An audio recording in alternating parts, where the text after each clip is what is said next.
And good morning, everyone. Good morning, and welcome to Tuesday. Second day of the work week for those of us who work under that schedule. I hope you've had a good start to the week.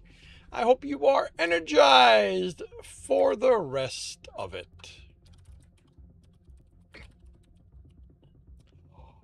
I have a little to say. Um, uh, Yesterday went well. Nothing unusual happened in my writing. Yeah, the uneventful life. I am doing some quick rework on the chapter, then I will start the read and correct. For those who are new, this is when I read chapters from my stories. It is something I record and correct them. It is something I record, so while I'll be doing that, I will ignore the chat and anything said will be addressed when I'm done with one of the recordings. Yeah, basically what happens here is that I realized, I mean, my co-scripter, when he read the chapter, went, oh, this is an interesting decision to make the planet that's being attacked Tahornian, since as part of the big background, the Tahornians are very heavily involved in what's going on. And it made me realize that I misread details of the outline. And it's the borderlands, but they're on the Kelserian side. And ultimately makes way more sense because they're going to be celebrated on Kelser for the work they did here. They wouldn't do that if they'd rescued a Tahunian colony. So I'm just retweaking things here and there. And some things require more retweaking because if this were Tahunian, Grogran is prejudiced against them. He always does his best to not let that influence his actions, but his thought process is definitely influenced. And there was a lot of comment about how, you know, this was probably an illegal thing and blah blah blah, and they probably sent their undesirable. Blah, yeah, again, and that's no longer applying because that is now a Calcerian colony.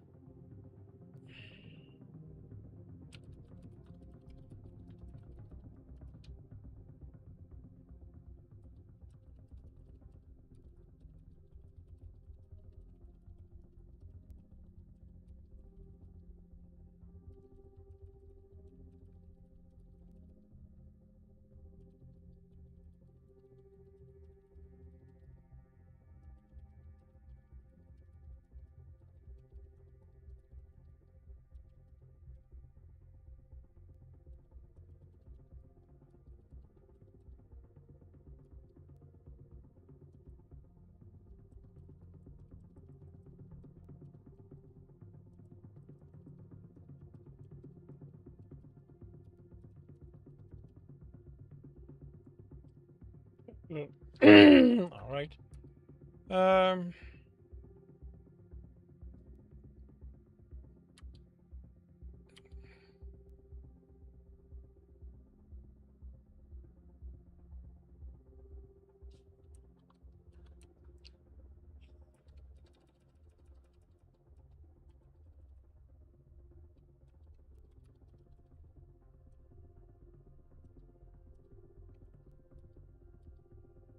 okay, that's pretty much all addressed. So, as I have forgot, um,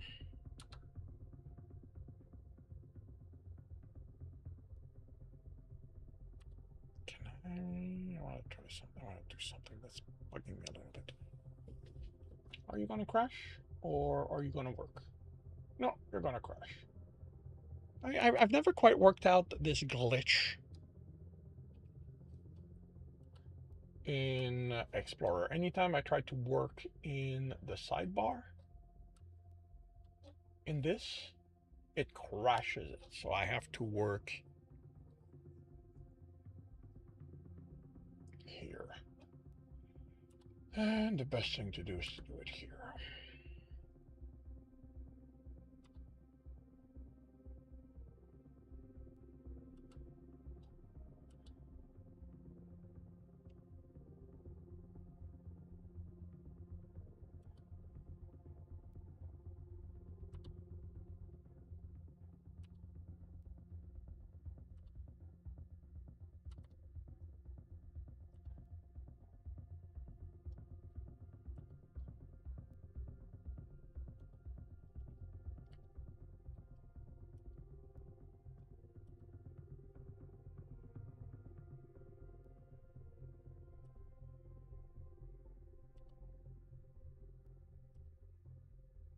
Yeah, this is something I've meant to do for a while, but I keep forgetting.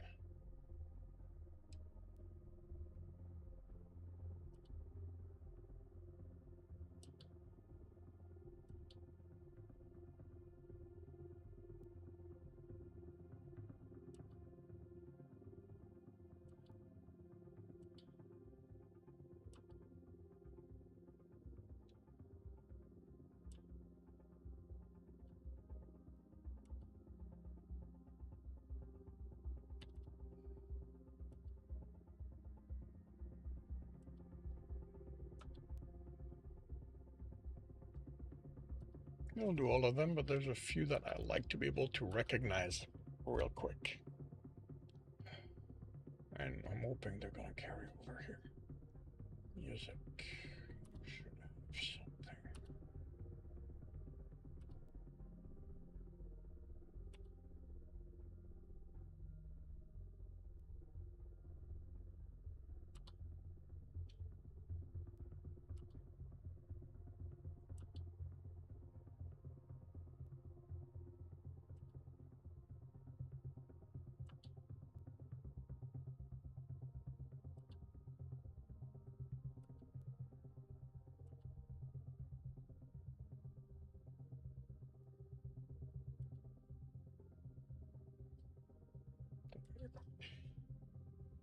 Okay.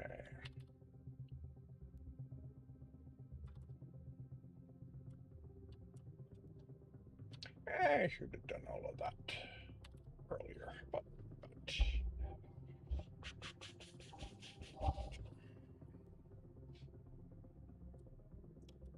Alrighty.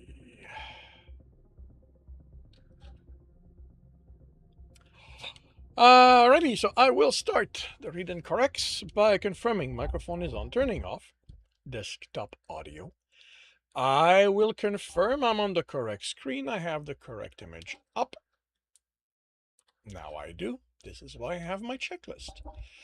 I will start the recording and see you all on the other side. Welcome back to another reading and correcting with me, Kindar, the Tiger Writes, and Ty, the Tiger Supervisor. These are where I read a chapter from one of my stories and correct it as I go. If you want to listen to these live, it's every Tuesday morning, 8 a.m. Eastern Time on Twitch and YouTube. And if you are looking to support me, that is on my Patreon. Today, we are doing chapter 1 of The Engineer's Family, book 3 in the Heart's Life series. Ashalik's wrath, Gagran said,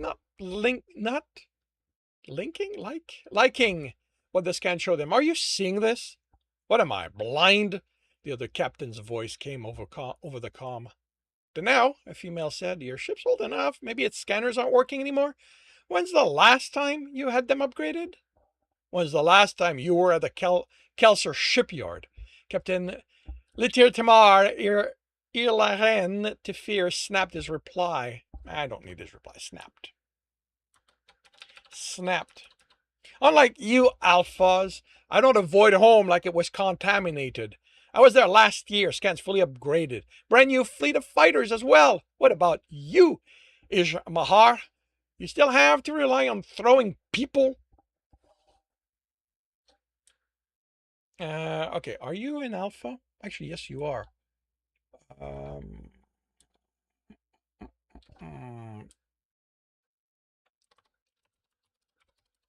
Throwing your hunters at enemy ships to blow them out of the way? Then tell me what you're seeing. Gurgran said before this could escalate into a verbal fight. He didn't care they were hours away from the system. Unless the other captains had moved to their office for this discussion, they were,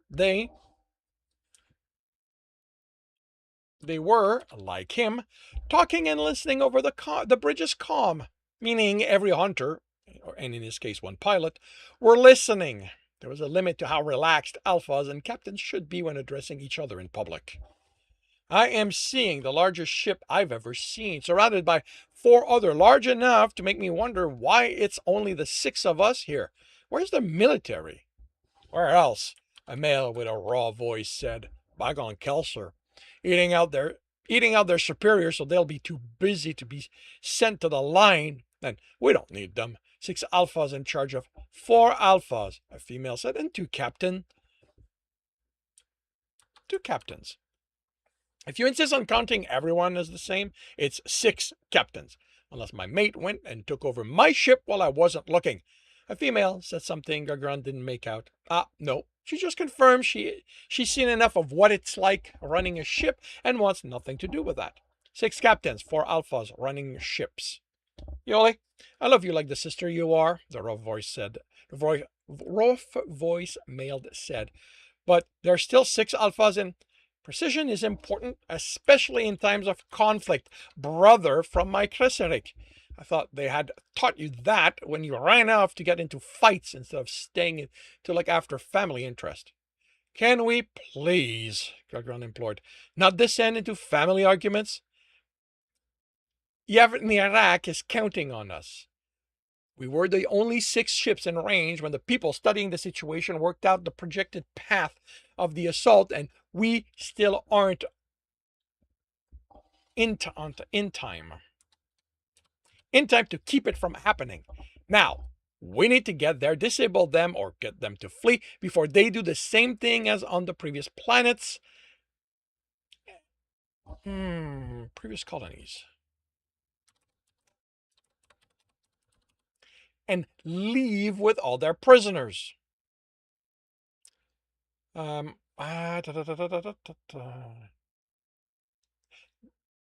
I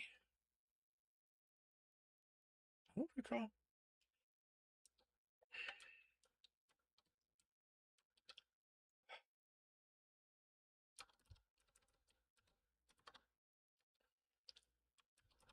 I mean, if it's said elsewhere, I'm going to probably just make sure because this is where it makes sense to establish what has been happening.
All right, let's try this.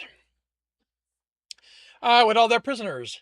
This was the fourth such attack over the last 4 years, each time with only the end result discovered when the next trader visited them. Station disabled cities damaged.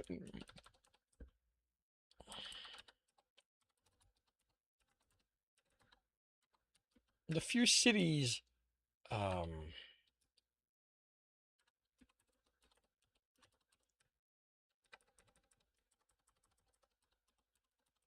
the few established cities damaged, a large portion of the population missing. A Shimbarian colony had been first, then Quercitaron, Dromion, and now one of theirs. At least this time they were here before it was over. I have a question, a too young sounding male said. You are an alpha, a female said. You don't have questions, you demand answers to them. When were you given command? This is my first one. The young male replied, an element of force into his new confidence. And I demand to know why it's not why we're here alone. We're at the edge of Tahornian territory. How come their hunters aren't here? Tahornians don't have hunters, the raw-voiced male replied. Whatever their equivalents are then. I mean, there aren't all Alan, right? It's not going to be capitalized. Tom looked over his shoulder, grinning, but Gagaran glared whatever he was about to say silent. Our beliefs don't matter, he stated. The gods have put each of us on the line. They meddled, so we would be the ones in a position to respond to this emergency. We will do what is required with or without the Tahornians' help. We will honor the gods by being the alphas they know we can be. You're the god arranged everythings, the young male said. I've heard stories about the great Gralgaran Selharavnir. You better say that with more respect. Alpha Diradir Toman Denirags. Whoa, wait. Denirag? If you have that as a name, there's a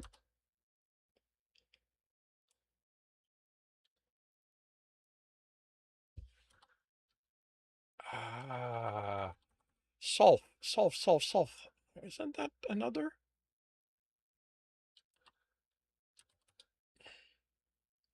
Yeah, it's Danirag Danadir Toman Danirag Sal Solf said, because Danirag is quite literally the name of a god.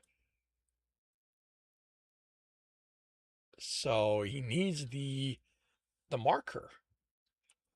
Said Gregran has earned those stories. Unless the Cubs only seen those ballads.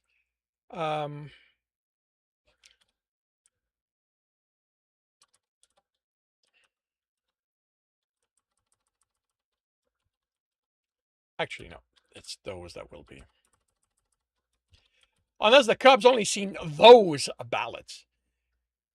Ishmahar's Blaze said, I can attest firsthand those lie. He's nowhere near that hung. If you aren't going to respect the gods' wishes, Gregran said forcefully, not clenching his teeth, although his ears were plastered to his skull in restrained anger, respect the contract we have with the Federation. Okay, this is the fourth planet claim. Okay, so I've got the numbers right.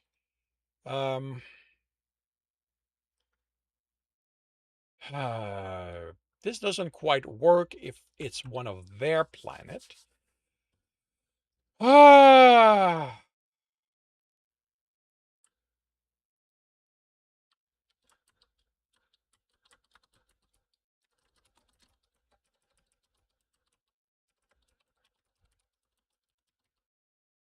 Remember, there are people in danger. This is the fourth planet along unclaimed territories to be attacked, and we have been tasked with bringing it to an end. When silence finally reigned, he continued. Captain Liter Tamar Ilaran Tifir, You have the most recent scanners. What can you tell us? Scans send the data to your ships, the mail answered, so you can confirm the result. But this is what we are looking at. The main ship is 3 times the size of a Turu class freighter, and nothing about how it looks matches anything in the database. As far as we can tell, it is an arm, which means the other 4 are its guard, and those are definitely armed. Kind of power reading off them hints as a lot of plasma cannon, and it's almost hiding all the smarter power signatures. So I hope you all have fighter base filled with them, because this is going to be their battle more than ours. Mines aren't as recent, the rough voice male said, but they have been tested and proved worthy. Mine are new, the youngest of them said, but my hunters are veterans. And they let you enough, Agran said. Ditertimar, Irland Fear, Ilaren Tifir, Mishia, Koran Natif, Gerian, Frida, Dramani, you will have to keep those fighters off everyone. We'll provide as much support as we can, but we'll handle the throwing hunters at the problem side of things. Alpha's analysis pack is pointing out that odd frequency pattern emanating from the lead ship. The captain of the nearest Tamale Froth said, "Anyone has a scent as to what it could be?" The theory from my pack, little sister, is that it's an interference frequency. So that's why there's never been messages from the attack while they were taking place.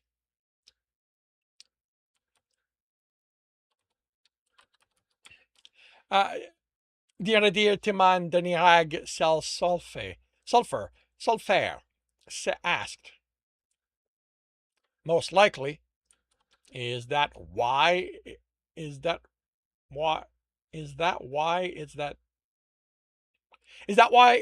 big? Is that what it takes to silence an entire planet? Seems like it. Then that has to be the priority, Gergron said. There's no way their fighters are letting us close enough to fire on them. Liter Timar Irlaren Tifir said. Hence the throwing of hunters. Pretty Sel Darim Guzoni said, replied.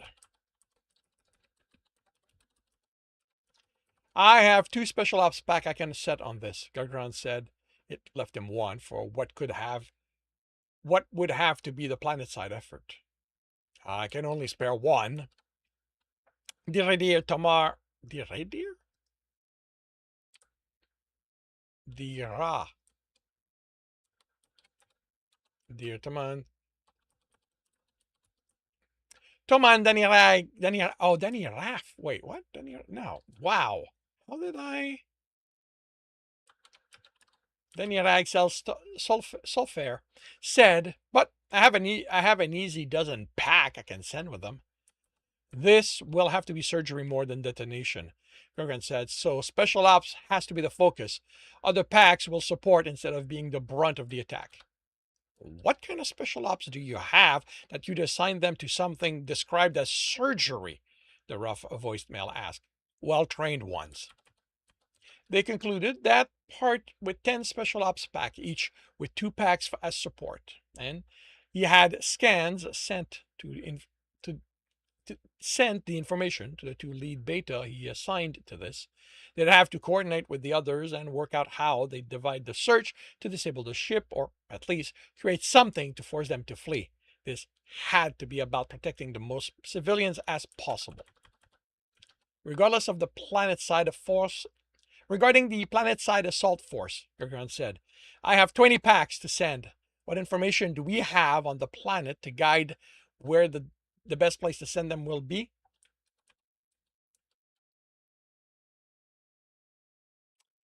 Okay. Yevny Rak was I'm probably gonna have to change the name because Kelsarian naming would call for something longer, but that'll be a draft 2 thing. Was one of the newly habitable planet. The machinery had been removed 70 years before, and enough Calcerians had emigrated there to form 3 large settlements and a multitude of family households farming and herding the plants and animals they had been granted to start anew. The space station had been the monitoring one when this was an incarceration center. It had been retasked into one to handle transport of people and transport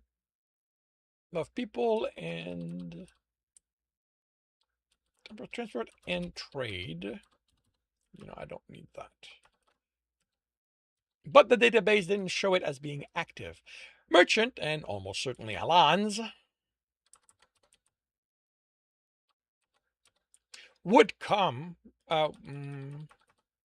would have come, but not all trade had to be filed with the Federation or the Calcerian Trading Office. As they approached, Yasharik's Wrath scanner gave them more information. A dozen, okay. I've said that already.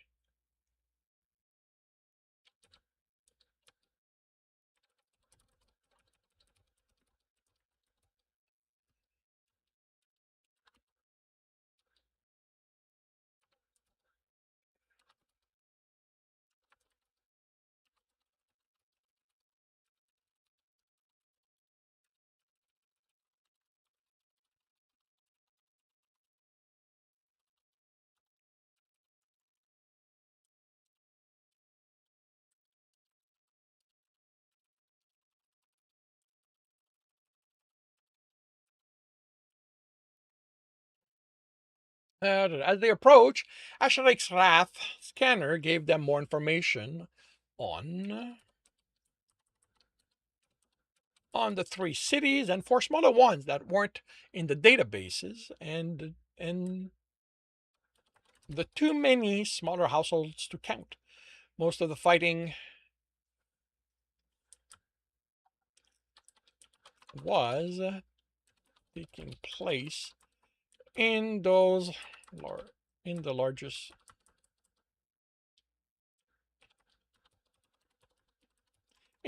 cities, with some in the other settlements at seemingly random.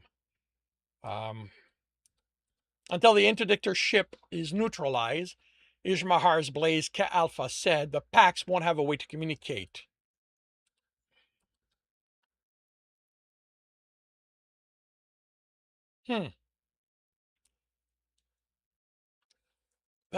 That's something I'm going to have to refix in Chapter 4 and address. My hunters aren't really capable of making their own decision, Garian Frida Dramani said. Don't you trust yours to do the same? Yes, but that means we need to agree on the base orders they'll have, since we also won't be able to update them with anything that takes place up here that might affect them. The orders are simple, Gregran said. We are hunters. You have got to be kidding me. He ground his teeth. Are they no longer teaching the creed? We die so others live, the young male said, not sounding happy. I'm not hearing anyone else say it. That's because we wanted to see how you do it. How you do, cub. Diradir Toman Danirag Sulfur said, we are hunters, she snapped. We die so hunters live. The others, Gregron included, snapped back. And that concludes Chapter 1 of the Engineer's Family. If you are enjoying this, please leave a like. If you want to read, if you want to know when the next chapter will be up, subscribe, hit the bell. If you want to read this story, it is available on Ream Story. If you want to listen to these live, it's every Tuesday morning, 8 a.m. Eastern Time on Twitch and YouTube.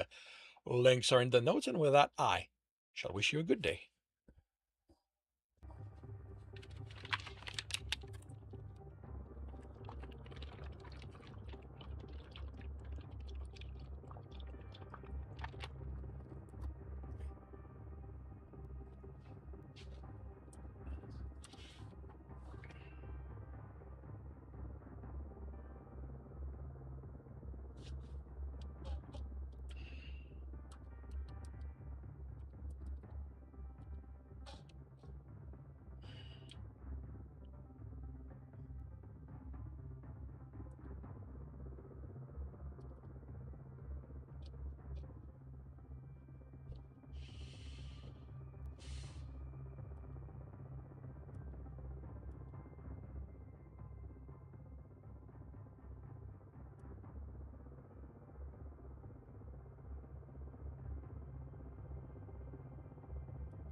screen button on this.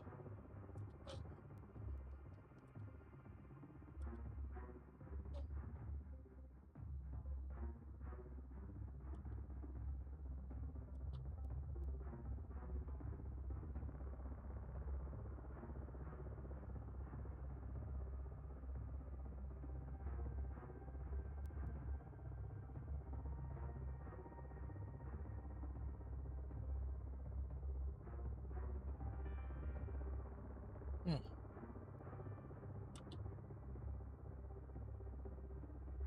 Huh. I do not have a print screen for this. Interesting.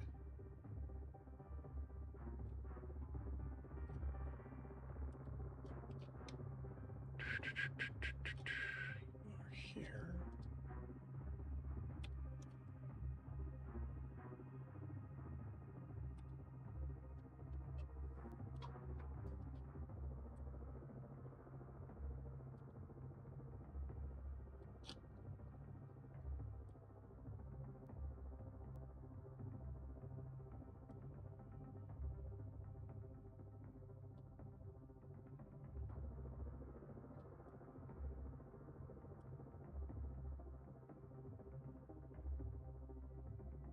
So that's been copied to the clipboard, so I need to.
Sorry about that.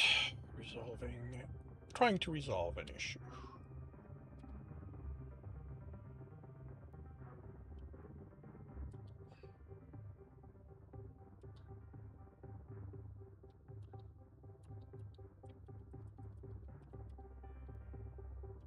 Wrong format.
All right, so that's the 12.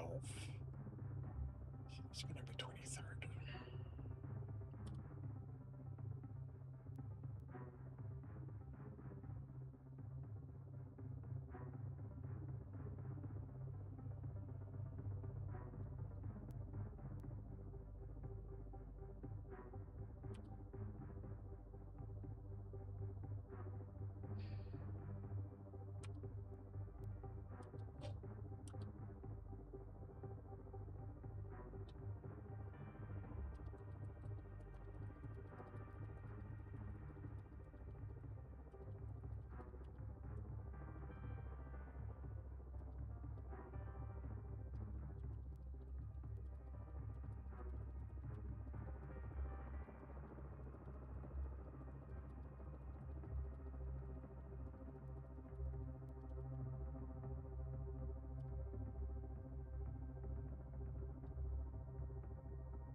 Actually, I forgot a detailing here. Not correct.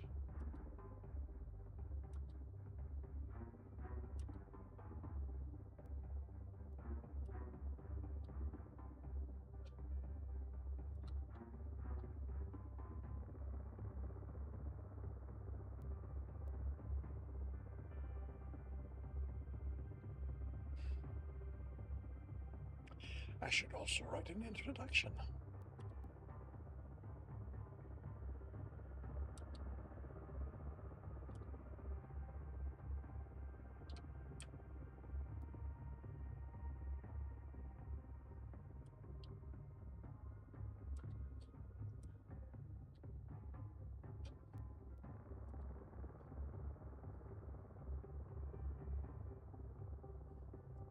Alrighty.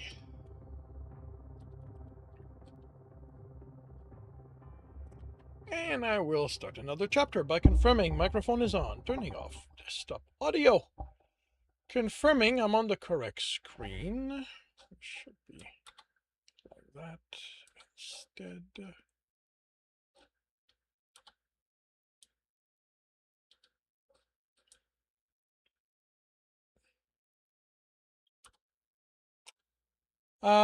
Correct screen, correct image up.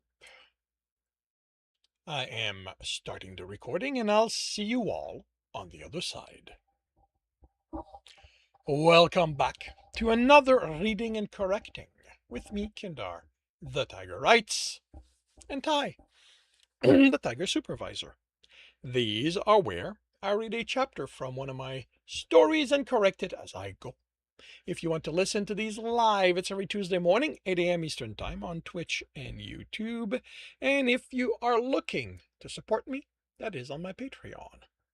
Today, we are doing Chapter 2 of The Engineer's Family.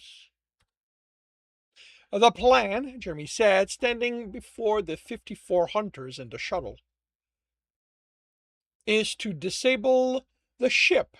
5 of them had already knew the plan, as the 6 betas had discussed it ahead of time. But they were with their pack, so he included them. Have you seen the size of that ship? Hiram said, looking at his tablet. How are we expected to do that? Destroying the reactor always seems to do the job. Tlami Irisha replied, neutralizing. Jeremy told Thur's demolition hunter. Destroying an antimatter reactor is a good way to send yourself to the forest. And the rest of us? Jeremy said, his combat hunter glaring at her. Only if it's not done correctly? She replied, point is, we're aiming for neutralization. Jeremy said, we don't know who they are. We don't know why they are doing this. Forceful recruitment, one of Thur's combat hunters said.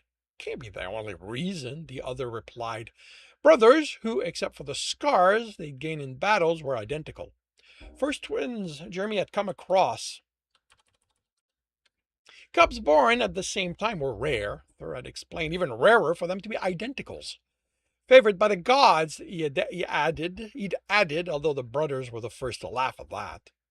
And keeping things intact is how we answer that question. Inertia shifted quickly enough, Jeremy barely got himself in time. Told you to sit down, the female in the cockpit said. How about you fly better?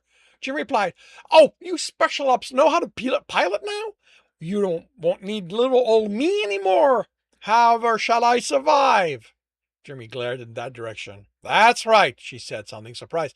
Not one of you is qualified to sit here in the mess of the battle taking place outside. So how about you sit down and let me keep the lot of you alive?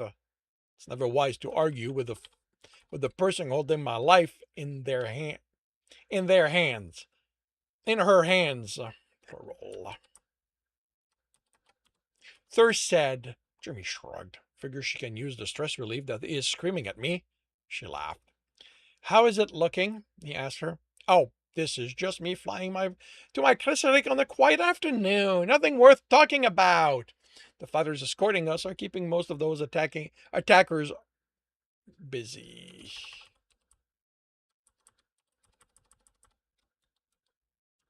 Busy. Inertia shifted again, and Jimmy was glad he hadn't let go of the handle. And my expert piloting is keeping the rest from hitting us. We'll be fine. She is in special ops. One of their support beta asked. They can't live up to my standards, she replied. No pilot is sane enough to join the hunters, Thor replied. They'd all rather sit themselves in a death trap like this and launch themselves at the enemy. Tom's not going to like being referred to like that, Jeremy said. And the day he gives up buying every unknown ship he can afford to see if he can figure out how to fly it, I won't include him in the rest of those insane civilians. He yelled at the cockpit. You want me to land and you walk the rest of the way? I get your point, Thur. Jeremy looked at the others over. The goal remains taking the ship. We need information, and it's on it. Scanners will look for anything guiding us toward engineering, particle emanating from the reactor's antimatter reaction are the best candidate. Combat their safety are your duty. Hey, Urim said, I haven't forgotten how to fight in the 3 years you've become too good to be a hunter like us. I was never just a hunter like you. If I was, I wouldn't have been promoted to beta. Still haven't forgiven Thur for making that happen. I had nothing to do with that decision. Sure you didn't. Just like I had nothing to do with you being made beta. I thought you were a civilian when my beta gained the rank. Thur's builder said. I was. How often did you break rank to protect me, Thur? Clearly once too often. Hence, my fault. Hence, why I'm sure this is payback on his part. The builder looked from one to the other. I can't tell if he's serious.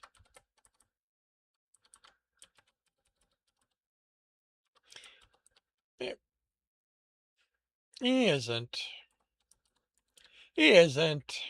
Bremick said. These two love each other nearly as much as their mates. We do not, they replied in unison, then burst out laughing. The regular hunters seemed unsure how to take the exchange. Beta Gremi, Yalkal, Tori Beroti, and Keftre Arasta Arnichal Spak are with me when we separate, which will be the instant more than one potential destination is possible. And that will happen. I can think of half a dozen ways to mimic a reactor emission, so the odds are good they'll have thought of one. I hope you're done talking, because you're sitting down, the pilot yelled. I can sit that furless ass of yours down now! I'm going to connect hard when it happens, and I have no intention of listening to Thurixel Minial's whining about his precious earther being splattered across my shuttle. Jimmy dropped into the seat and harnessed himself. Friend of yours? He asked Thur. Like there is no one on the Bane who doesn't know how he feels about you, Tros said. You did break rank on your account, one of the twins said. How many times again? I wouldn't do that just for anyone, the other twin said. I wouldn't even do it for this male. He nodded to his brother. Yes, you would. No, I wouldn't. Be honest. It's just the two of us here. You love me like that mate of yours. When did you start sleeping with just Billiam? And she's your mate too, so don't go putting the blame on me. You know, it's your fault I'm stuck with them, don't you? Thur said. I asked if I could take Germir and Tros with me when I became a beta, and you said yes, over and over, louder and louder. You were fucking an orgasm out of me. Hard to say anything else. Really? You had to fuck him so he'd agree to let us go? Tros said, sounding proud. Don't go breaking her illusion, Jimmy warned. The sex had come after the negotiations. I have not. The shuttle's stop was so sudden the seat was painful as Jeremy pressed into it. Then inertia was gone and he was out of his harness. Cut through the hall. Heat flared through the hatch. All breach, the pilot said. No, not reading Oxy, so there's a second hall you'll have to cut through yourselves. I have the ring. Someone said, breather on. A beta ordered. Jeremy put his breather mask on, and once the betas confirmed their hunters had theirs, he closed the cockpit and cycled the air out of the shuttle before opening the hatch. Light revealed metal beams connecting the outer to the inner hall. The outer hall to the inner one. You know what? The outer to the inner hall.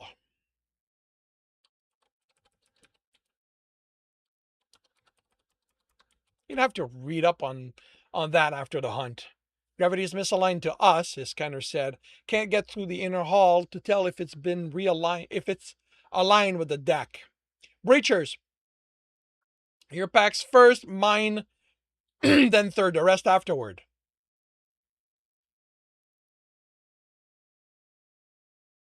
Breachers?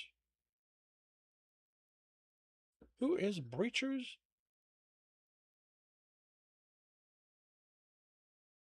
Okay, Breachers are the one. Okay, Breachers are the one. Okay. You know what? Breachers, you're first.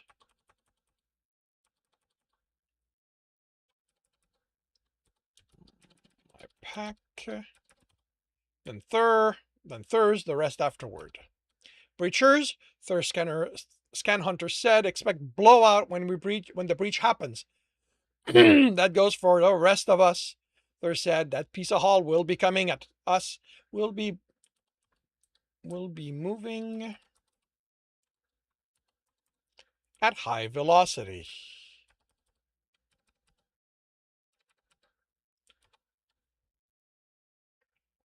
The first pack went in, then Jeremy's. They used the beams to pull themselves along the 20 or so meters. Hull sealed, the beta announced. Good flight, pilot.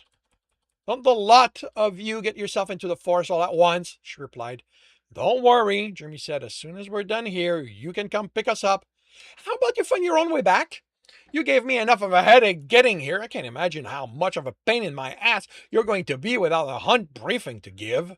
Your ass is safe, Abeda said. He exclusively goes after males. I don't go after anyone. Jimmy waited a beat. They come after me. Groans answered him. Breach ring in place. I hope everyone's out of the way. Light it up, Thirst said, and we'll find out quickly enough. Light flared bright enough. Jeremy's visor darkened, then a whoosh, and metal clang on the outer hull. Didn't hear anyone scream, Thirst medic said. Think that's a good sign. Breached. Bodies blocked the light as the hunters looked in. You will be pleased to know this is not an Earther ship. There's actual space in here. No oxy, which means they closed the section when the decompression registered. They realize we're in, or they think this was caused by a stray shot? Tross asked. We'll find out when we open the section. As indicated, the section Jeremy stepped in, which was aligned with the gravity, was on the large scale. Not Calcarian large, but even they wouldn't feel closed in. 30 meters on one side, the hull was cut by a wall. And somewhere around 70 meters in the other direction was the same. Sealing the hull, Abeda said. Scanners, information. Range I'm getting is 6 decks. Neoal, Jeremy's hunter, said. You know what?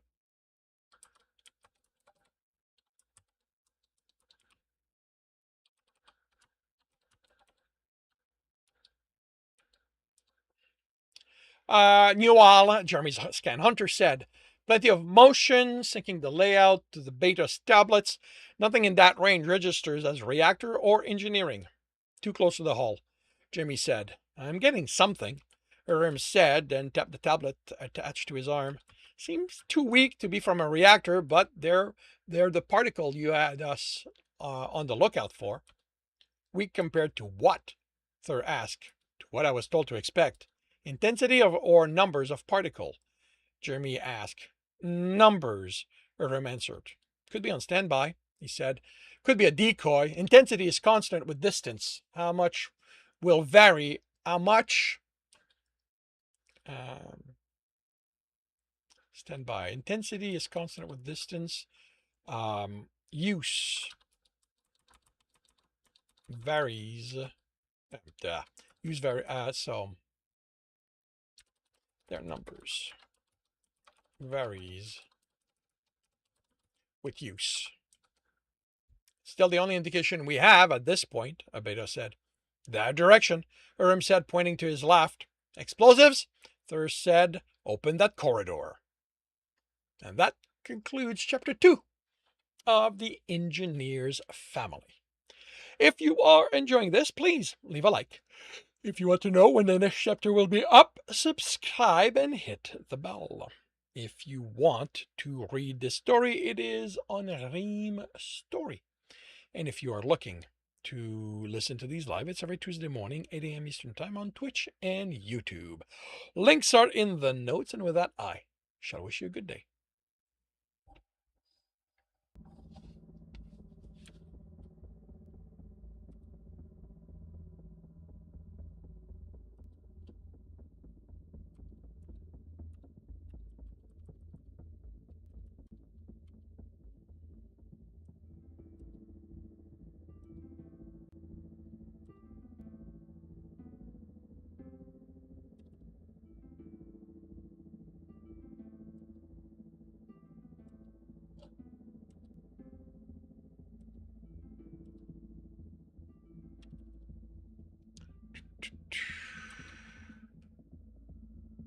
Actually, that's not 23rd, that's 24th. I need to change that.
Oh, hey, Coolimp. Welcome to the stream. How are you doing today?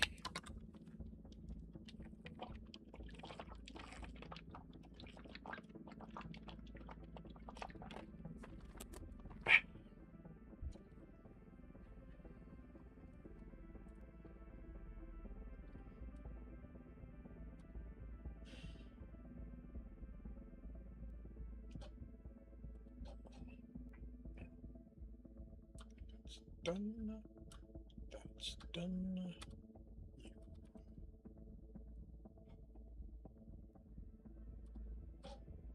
Alrighty.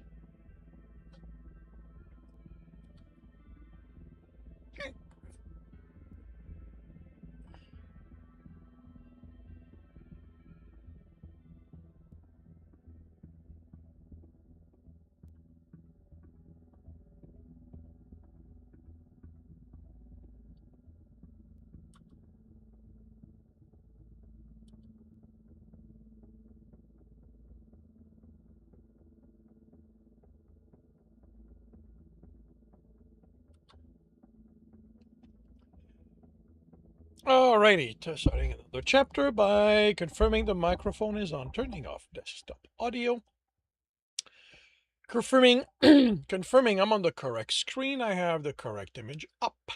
I am starting the recording, and I'll see you all on the other side.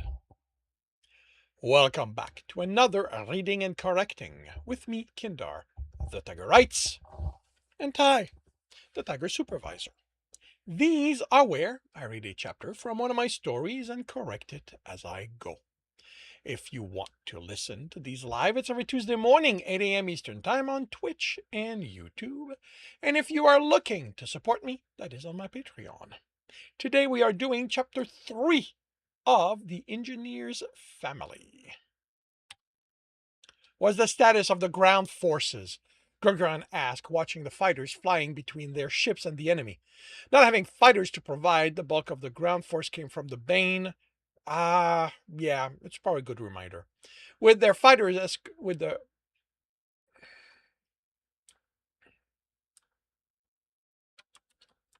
It reached the atmosphere hours before.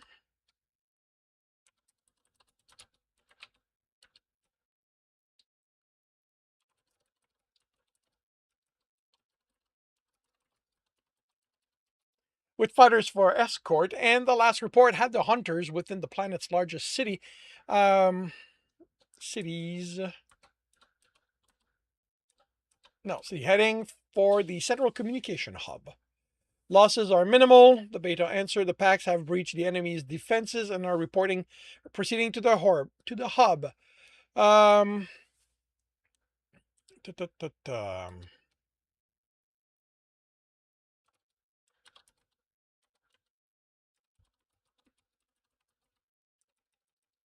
Enemies are a mix of species. No unknowns.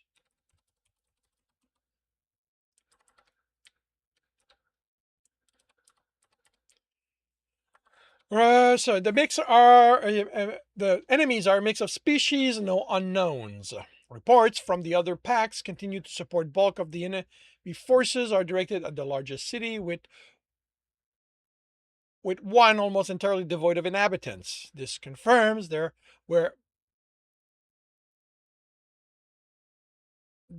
most likely. This confirms. I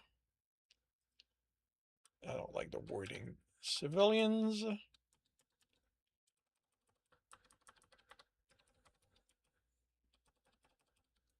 are likely on one of the ships. This has the gods to meddle and make it the largest one. He said, that's the one we aren't trying to destroy. He made the request himself before continuing. Scans. Can you confirm what's taking place ground side? Reports were good, but in the chaos of combat, there was the possibility the enemy had taken control and was sending misinformation. There was no such thing as an entirely secure communication line. No, Alpha. The Beta there answered. Too much energy between us and the planet for anything reliable. Light blossomed on the screen, which darkened to compensate. And that's how it's done, Alpha Mishia Korean Natif exclaimed. One ship sent to the forest for those there to hunt and tear apart. Don't count your kills before you drop the body at my feet, Captain of the nearest Tamali Froth said. We're detecting something coming out of there. Scans? Gargan ordered. Can you confirm? Confirming motion emerging from the emergency outburst. Unable to confirm what? Debris? Too early to correction. Registering as kinetics. Unable to establish target at this time due to the background energy. Wings 3 and 8. Alpha Girian Frida Dramani said, all traces of youth gone. Give us a visual on the kinetics. On it, Alpha. Sent to all ship. I'm confirming it's something, the pilot said, as images plural appeared. What? I am leaving to better than me to work out. Dimensions appeared. Too large for standard kinetics, the Beta scan said. Too much interference to be able to tell anything about it. Alpha?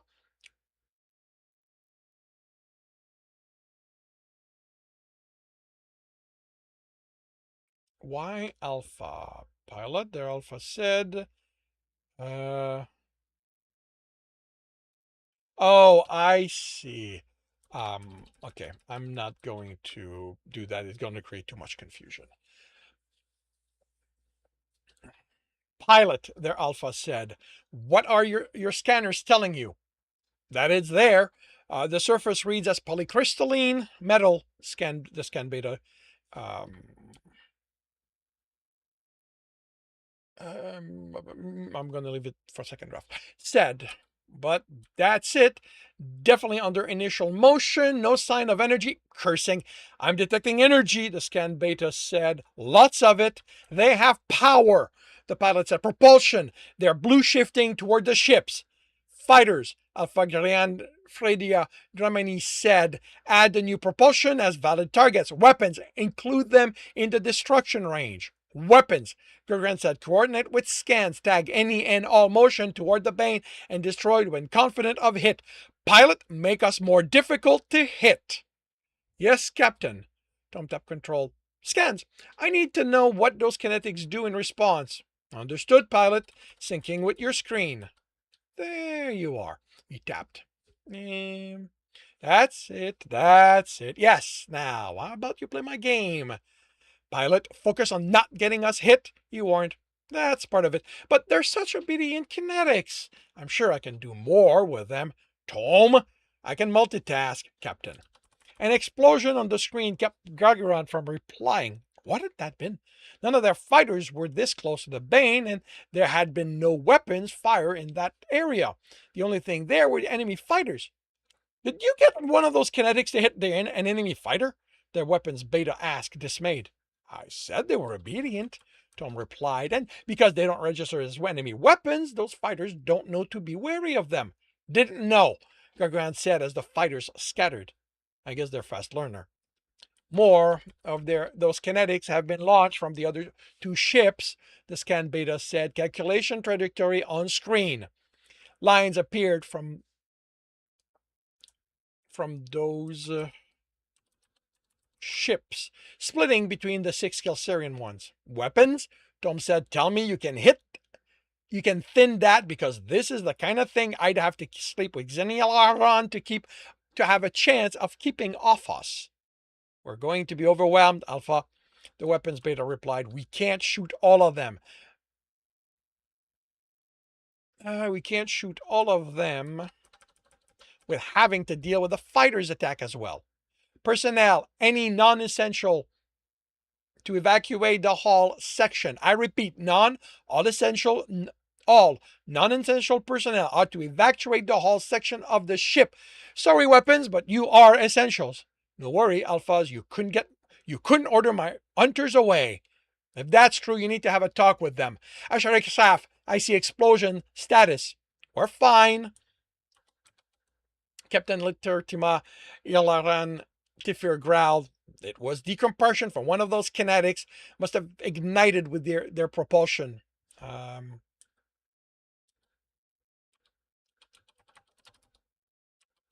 The oxy must have ignited with their propulsion.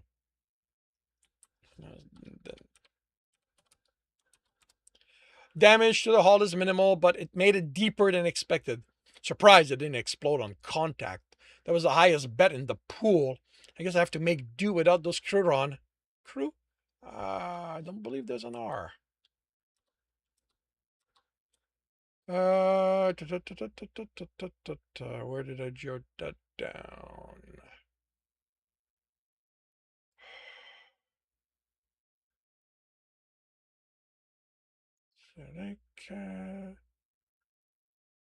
Oh, no, there is an R. Cruron. The floor shook. Status.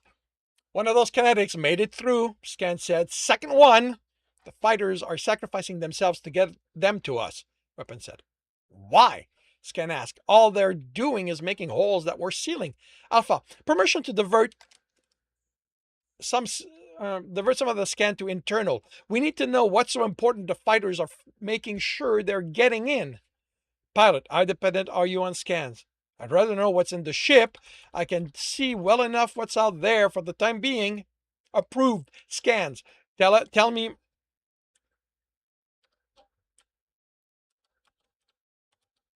Approved. That becomes scans. Tell me what's there.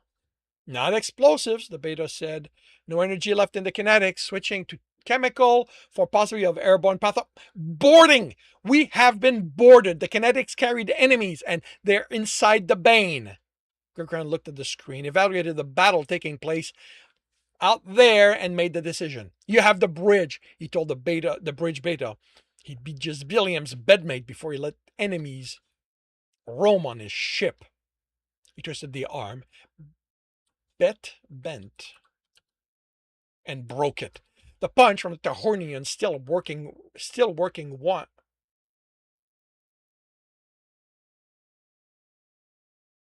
The punch. Okay, there's stuff missing here.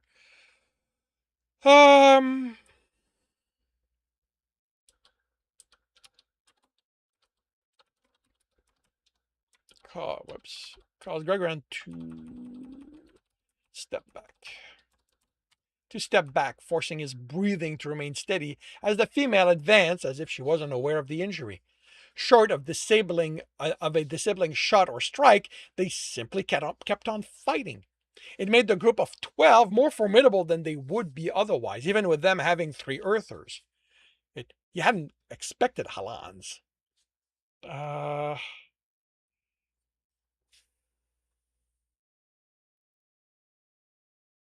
okay, this no longer works because there's a comment about mixed species earlier.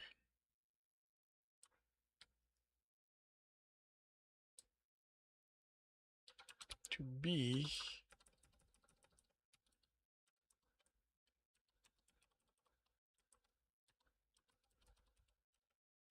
this well organized.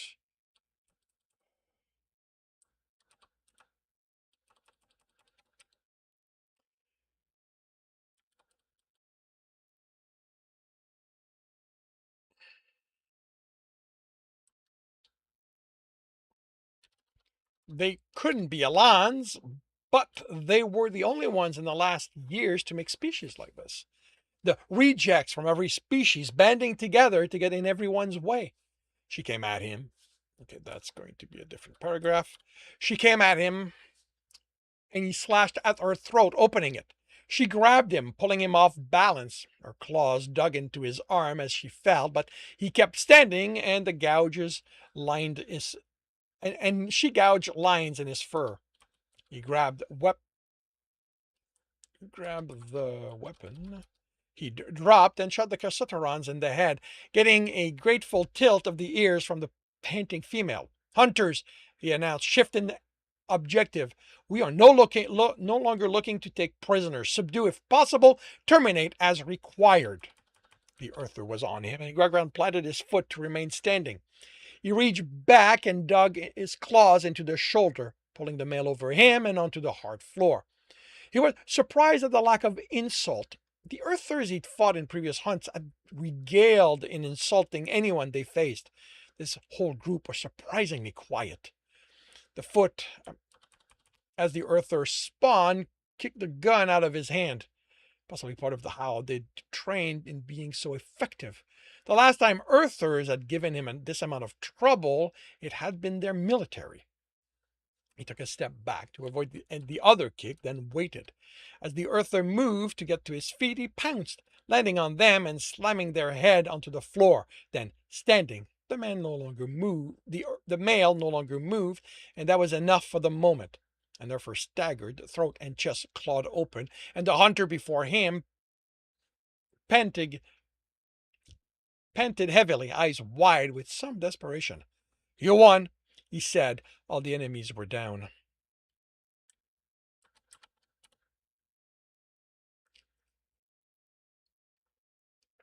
You won, he said. All the enemies were down. He checked his Earther. His head was caved in. He looked at his. He does. I don't need his. At the hunters.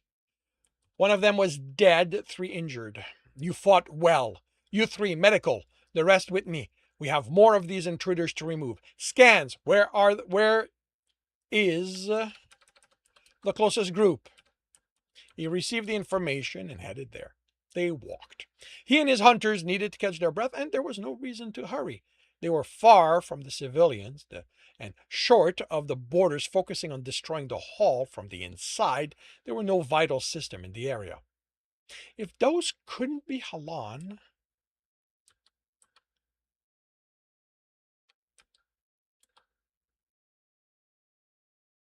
Oh, okay. If those couldn't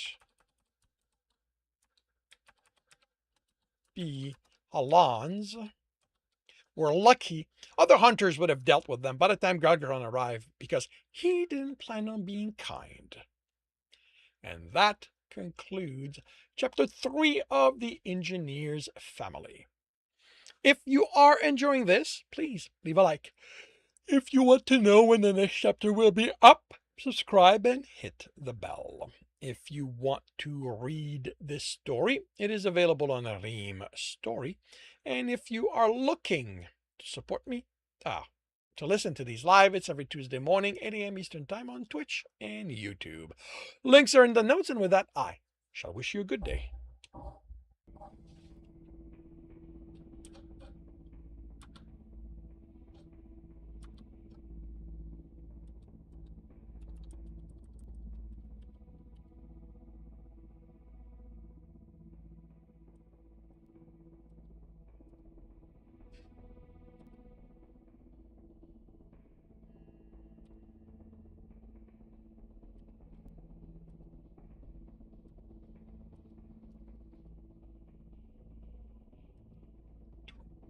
Six.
Hey, Krillimp.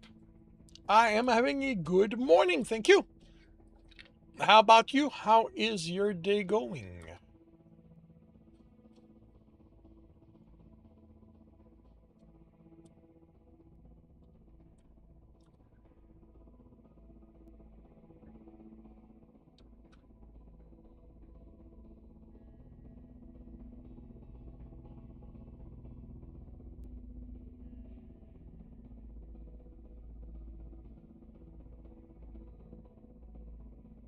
Rereading through Dragonfall. Cool. Hey, Huntress, welcome to the stream. How are you doing today?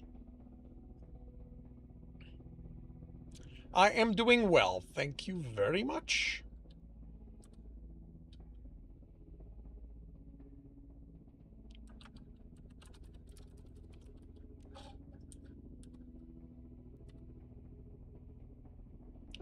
You made some changes? Cool.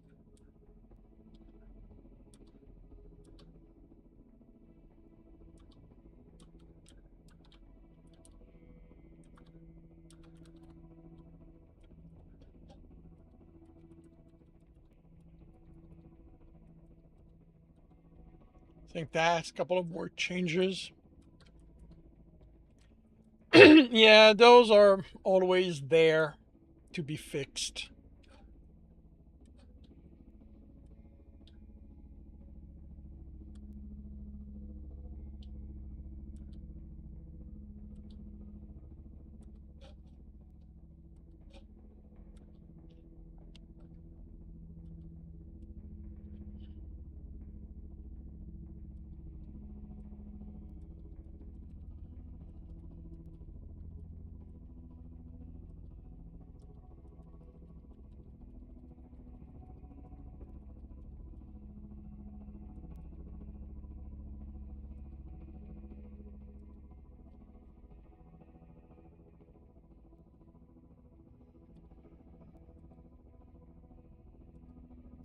Trisha is going to up upon Critic Circle tomorrow. Oh, cool. That's still around.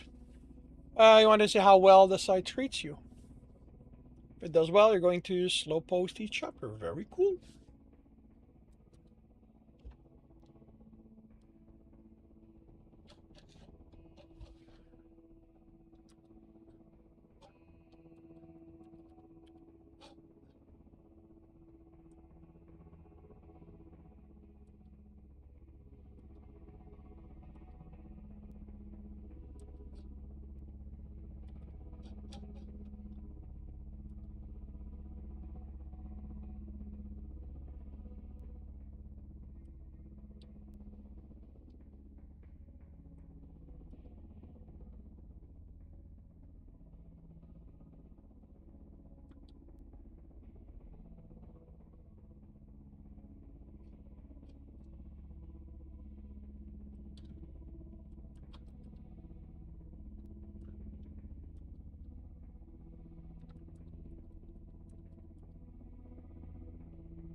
What is going on with that?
Okay, that is done.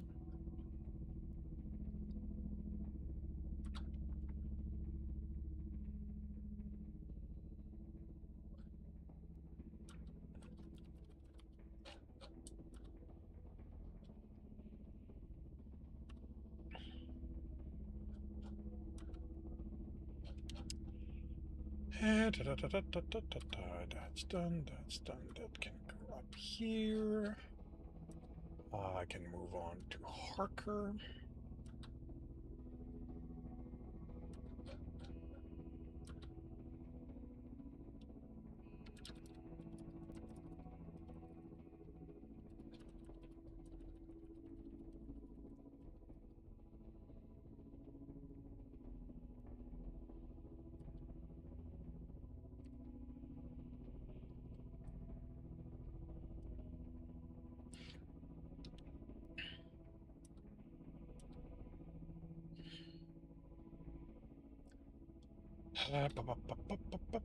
Pie. Alrighty, I am going to start another chapter by confirming the. Oh boy, actually, let's remove that out of the way. That's very obstructing. By confirming the microphone is on, turning off desktop audio. I will confirm I'm on the correct screen. I have the correct image up. I am starting the recording, and I'll see you all on the other side. Welcome back to another Reading and Correcting with me, Kindar, the Tiger Writes, and Ty, the Tiger Supervisor. These are where I read a chapter from one of my stories and correct it as I go. If you want to listen to these live, it's every Tuesday morning, 8 a.m. Eastern Time on Twitch and YouTube. And if you are looking to support me, that is on my Patreon. Today we are doing the August 26th chapter of The Sanders, or more precisely this time around, just Patrick. Patrick stared at the ceiling. He closed his eyes, turned on his side, and went back to sleep. It had to be too early for him to be this awake. Or maybe he was this awake because it was time to get up. The side table wasn't chiming, so it couldn't be that. Maybe it almost was time to get up then? Maybe it was just about to sound? He cracked an eye open. The room was dark. Of course it was dark. He'd hung blackout curtain on the windows. On the one window. Pamela had laughed, but hadn't stopped him. It was the one habit. He was the one in the habit of taking an afternoon nap, not her. And his schedule will let him do that on Tuesdays and Thursdays. Not that he'd need them anymore with getting full nights of sleep. So, yeah, it had to be nearly time to wake up. Well, get out of bed.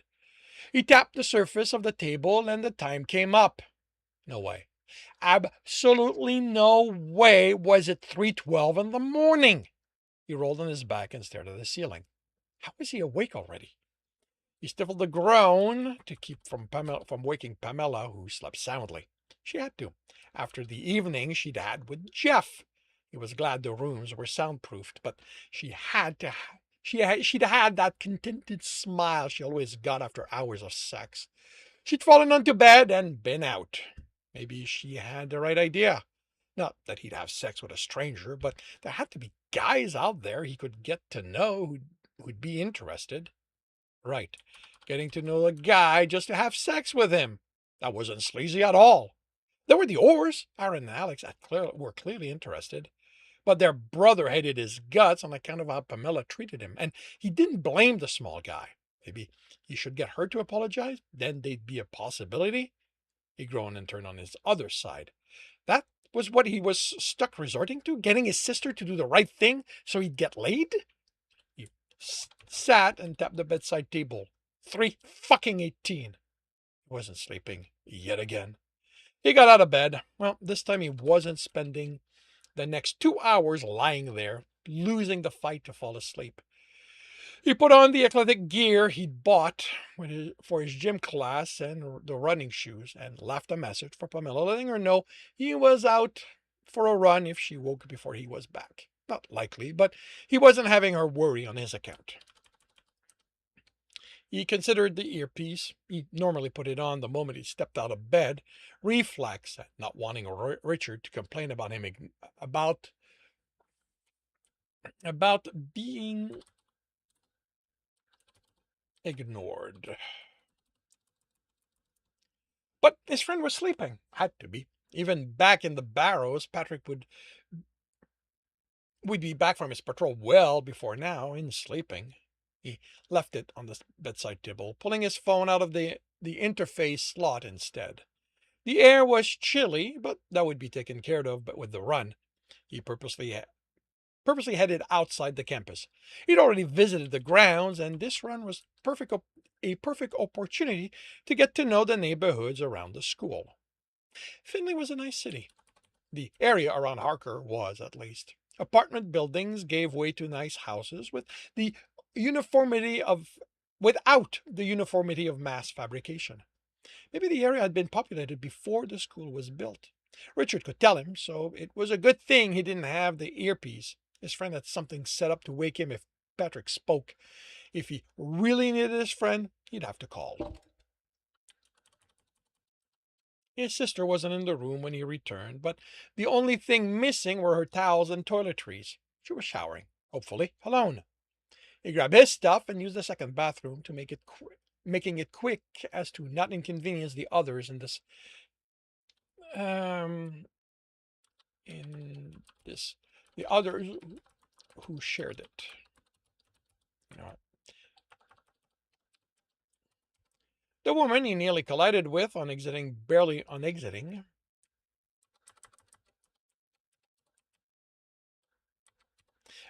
mumbled a greeting as she entered the bathroom. He'd seen her in passing the previous day, but hadn't gotten the name yet. His sister wasn't back. He could ask Richard. He'd know if she was or wasn't alone. She was a grown woman. It wasn't his job to watch over her. He put the earpiece in. "Good morning, sunshine," Richard said, then yawned. "Don't ask me anything until I've had my coffee. Had a long night. It was 1 when I finally got to bed."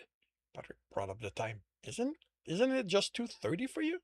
Hence, why you have to wait before I've had my coffee before expecting me to be my usual amazing self.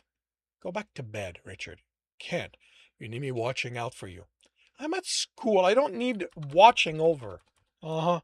Just like you don't need to watch over your sister. She's alone in there, right?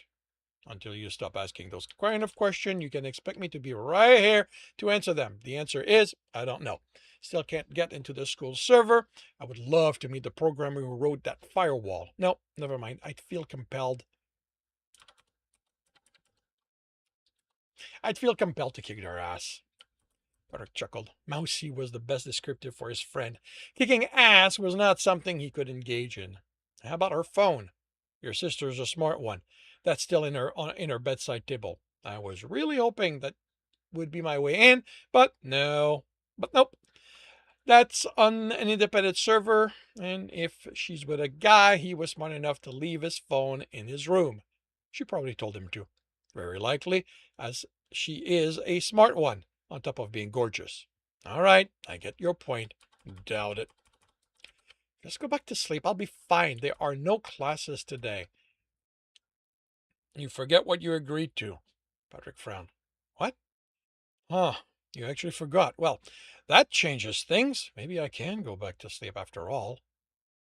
I can go back to bed after all. He took his phone out. If he agreed to something he didn't want to. Fuck! Yeah, you're going to need me backing you up.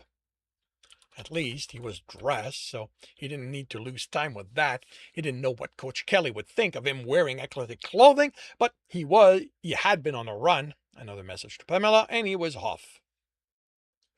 The football field was less of a stadium than Patrick expected when he walked when he'd walked through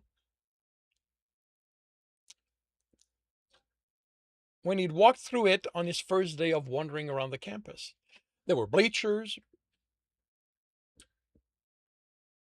You know what? I don't need that. There were bleachers, but nowhere near as much seating as his high school had. This might seat half the school at best. Guys and girls were running back and forth. Some were slamming themselves against dummies on the sled, and some threw balls. "Well, look who showed up," the coach assistant sneered. Coach Kelly looked over his shoulder and smiled. He beamed, and Patrick swallowed. "Mr. Sanders, I'm glad you could come." He didn't even glance at his hand to hint Patrick was late. Sorry I'm late. I went for a run and just got back. Didn't even take the time to change, the assistant coach snorted. You're dedicated to your health, Coach Kelly said. I like that. Patrick didn't correct that it had been because he couldn't sleep. What run? Patrick asked, the sound of typing match reaching the microphone. Why didn't you tell me, Patrick? We have talked about that. You need to keep me aware of what you're doing. What do you think? Coach Kelly asked, motioning to the field. I didn't know Harker had a women's football team. That was a safe thing to say. We don't, the assistant coach said in a tone that loudly claimed she had a problem with that. The hope is for a unisex team. Is that safe? What? The assistant coach demanded. You think us girls can't hold our own against you guys? Ruth, cut him some slack. All Mr. Sanders know, all Mr. Sander knows is that is what the media says.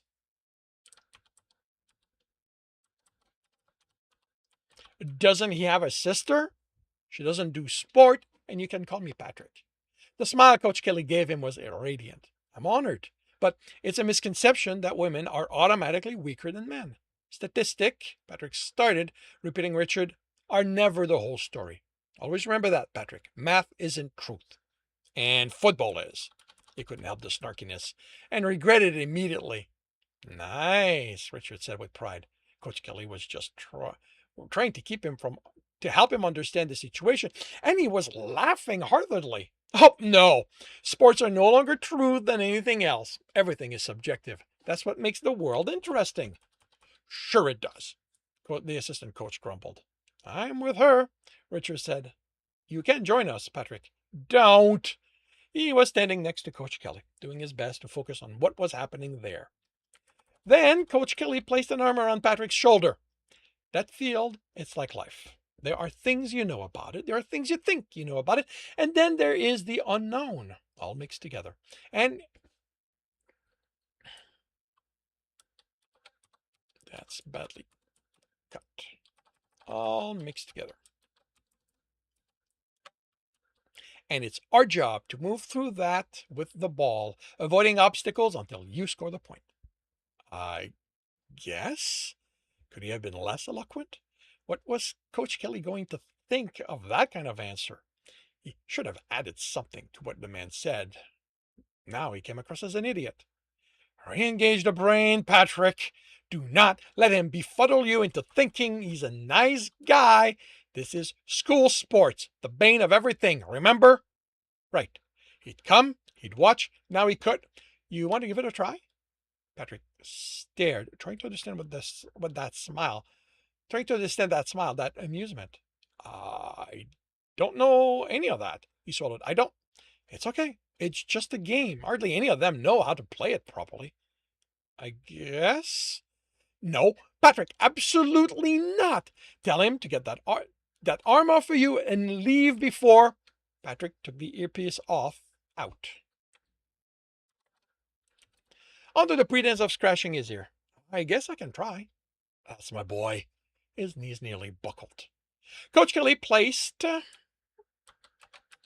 shoulder pads on him, quickly tightening the straps. All you need to do to start with is stand at that line or rush the dummy for a tackle. With a pat on the back, Patrick was heading to where two others were rushing the dummies. He watched the first guy take position and tried to match it. First time? Patrick nodded. Coach Kelly asked me to give it a try. Hands like this. Good. Legs and feet. That's right, like mine. You don't have the right shoe for traction here, so don't push too hard. You'll slip.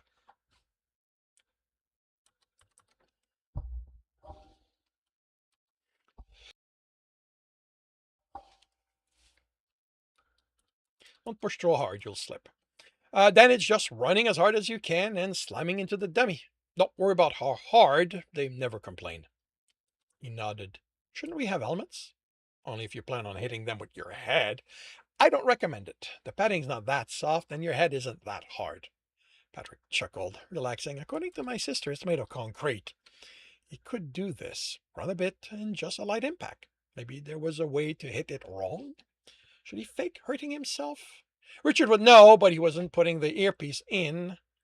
and listening to the barrage of bitching. He needed to focus if he was going to pull off not being strong enough for this. He glanced in Coach Kelly's direction, and the man gave him a smile and a thumbs up. Patrick took off, eyes on the dummy, and that gesture in his mind. Almost too late, he remembered he couldn't show how strong he was and slowed, nearly stumbled, before hitting the dummy and moving the sled a bit, leaving a gash in the grass. He cursed. How was he going to explain? Not bad, a woman said with mild disinterest. He snapped his attention to her. Not bad? She chuckled. Don't feel bad about not doing amazing. Football's about more than physical strength. You slipped a few paces ago. I'm sure that without that, the hit would have registered a few ticks higher. He looked to Coach Kelly, who was clapping for him, and that took some of the sting out of her unimpressed opinion. The guy who'd helped him hit the dummy to over, and the sled slid. Very good, Sandusky, she said. Now that he wasn't focused on having screwed up and revealed he was parahuman, he noticed all the other gouges in the grass. How do you do? The guy asked, offering his hand. I'm Zach. Patrick. He shook it. I don't know. She wasn't impressed, so I couldn't have. She wasn't impressed, so it couldn't have been that good. He returned to Coach Kelly. So how was it? She said I could do better. Hey, don't let that bring you down. Everyone can do better, and you've never played before, so that's actually pretty high praise. He searched the man's face for a hint of mocking, but all he saw was honest pride. The assistant coach had enough sneer for the two of them, but Patrick didn't care about her. He straightened. So? So what? Coach Kelly smiled. You want to try another one? Patrick looked over the field. The more he showed he wasn't good at this, the better it was. Wasn't it? Patrick walked into his room, not entirely certain how he'd gotten there. Coach Kelly's arm around him before he left the football field still made him. It had been so comforting. And the words had been filled with pride, and Patrick dropped onto his bed, unsure what to think about what had happened. Wow! There must have been a lot of hot guys there, his sister said, for you to spend the entire morning. A lot of hot guys, his sister said, for you to spend the entire morning there. Tell me you got to know one of them well enough you had some fun. He looked at her. She was at her desk, phone stretched so she could read. He hadn't noticed her there. Guys? There had only been one man there, and he wished he could still be in that comforting embrace, feel that pride directed at him. Are you okay, Patrick?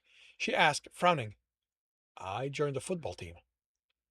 Her mouth froze partway open. Okay. The voice in your ear wants back in your ear, and I think you should. Right. He'd completely forgotten about Richard. Don't you fucking ever tick me off like that. Tick me off again, Patrick. Am I clear? You do that, and I will come down to Finley and kick your ass personally. What the fuck was that? I thought the plan was to just watch. It was. Fuck you. You took me off and went on that field. You could at least have tried to screw up. I tried, he whined. Bullshit! I was in all the phones watching the tryouts, and all I fucking saw was you doing everything you could to impress that man. I didn't mean to. I just... That smile, the pride. Fuck you and your father problems, Richard said, sounding tired. Couldn't you just have taken him to the shower and had sex with him? Richard, that's sick. I don't want to have sex with him. I know. That's the fucking problem. At least with those kind of men, you'd be able to keep your head screwed on straight while they screwed you. How about you tell him, Pamela? He isn't our father, Patrick. You know that, right? He died. I know, and I'm not that screwed up, but it felt so good to have him look at me like that. The pride, those smiles, the encouragement. That would have been like that if he'd been around. You don't know that. Just because he got that medal in the army doesn't mean he would have been a good father. You're right, both of you. You're going to his office, Richard said. You're telling him that you can't play. You're a parahuman, for fuck's sake, Patrick. You are stronger, tougher, and more agile than all of them. I didn't do so good that it was obvious. That was a poor defense. And what's going to happen when you slip, Patrick?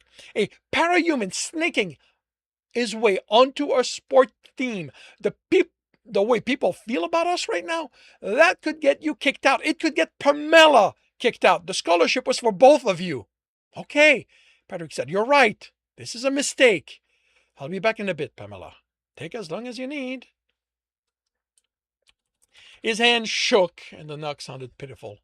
Come on in. He squared his shoulder, made his expression firm, and opened the door. Coach Kelly's office was homey. A shelf had books, half of which were at fallen over, a couple of trophies, one of which might be a toy. Pictures of him and teams, one too young to be school team, one of the teams that needed one of the teams of at need kids he'd help as part of his DUI probation, probably. Patrick, what I can't. The Coach Kelly's smile faltered. You change your mind. Patrick swallowed. Stay strong, Patrick. Richard said. I don't. He swallowed again. I'm sorry. I don't think it's a good idea. My courses. Oh, that was so pathetic. Maybe you should just tell him. That way. Coach Kelly stood. Why don't you sit, Patrick? Don't. Classic power move, and you know it. He's going to loom over you.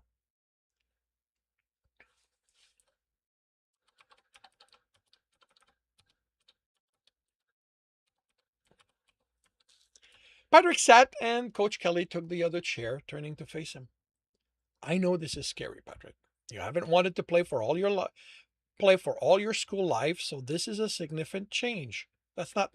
Coach Kelly waited, but Patrick couldn't find the word. What is it?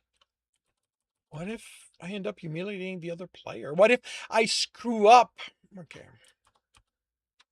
That's how. What if I end up humiliating the other player? What if I screw up and have to go back to the barrows? What if I'm found out? What if I'm not good enough? What if I disappoint you?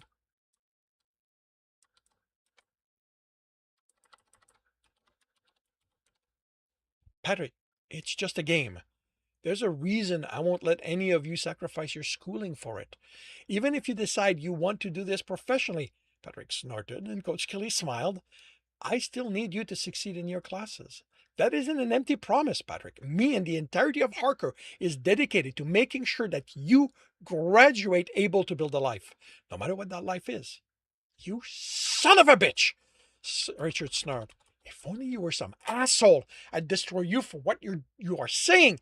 I know I'm wasting my time, Patrick, but please tell him no. I don't. Why was it so hard? He wasn't his father. Fuck. He couldn't have. Why couldn't he have been his father? They could have played football in the park. How about this, Patrick? If at any point you decide you no longer enjoy the game, we part ways. No, I don't want. He swallowed. Coach Kelly waited. The only thing Patrick saw on his face was patience. He so wished there was something else there. Even amusement, indicating the man knew Patrick was losing this fight, would be enough to get him to say no, would show there was ulterior motive. Okay. No victory on the man's face, no pride at coming out on top. You won't regret it, Patrick. Richard snorted. Yes, he will. Fuck will this complicate your life, Patrick? I know, but you'd have Coach Kelly in it for a while. And that concludes the August 28th chapter for Patrick. If you are enjoying this, please leave a like. If you want to know when the next chapter will be up, subscribe and hit the bell. If you want to read this story, it is on my Patreon as well as my website. And if you are looking to listen to these live, it's every Tuesday morning, 8 a.m. Eastern Time on Twitch and YouTube. Links are in the notes, and with that, I shall wish you a good day.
One more chapter for August, and we can move on to September.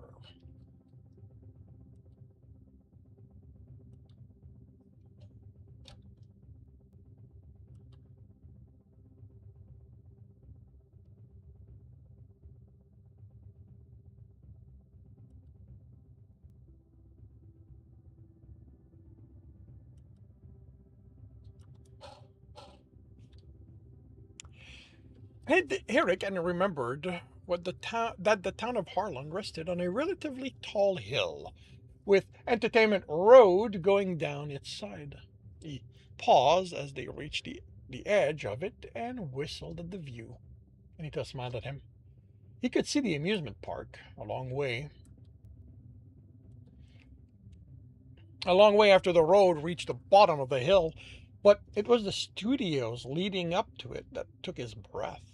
From this height, he saw the lots, no details, but he could make out a western town, something looking post-apocalyptic, water in another, a lot of water.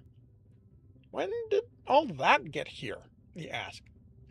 The Wayland Sisters studio has been here forever, Anita answered, pointing to the radio tower on one of the lot with the WS sign on it. I remember them from when I was a kid. I didn't know they were in Harlan. Yeah, they've always been here, she indicated another. That's Proteria Film. Over there is Laurel Entertainment. Behind that is Brock Studio, as well as Carlisle Movies. There's a bunch of smaller companies throughout that who make low budget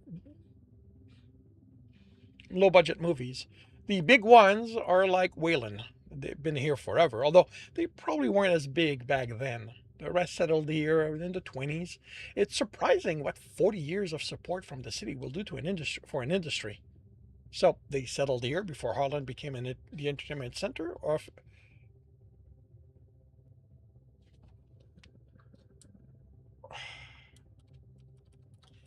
entertainment center of Tyrannus? She nodded. They were probably thinking about it already, but yeah, the big changes didn't come until after Tearjerker's attack. Eric snickered. I'm never going to be able to take that guy seriously. Good thing he's dead then. She began walking away. She began walking again.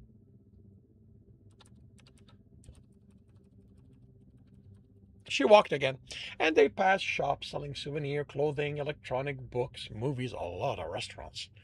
He found himself pulling on his jacket, trying to smooth it, and wishing he'd worn something other than jeans. When he caught his reflection in the storefront window,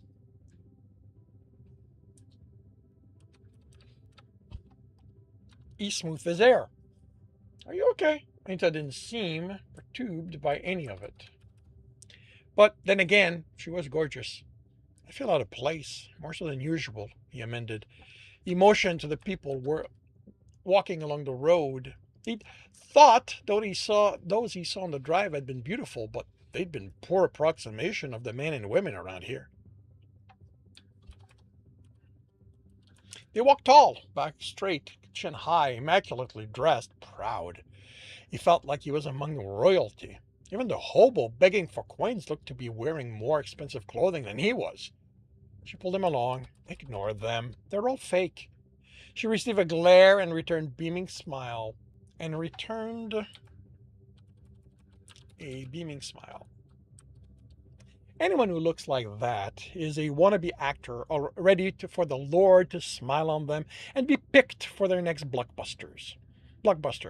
I bet that if you found their apartment, it would be a cardboard box at the back of an alley with all their dreams in it.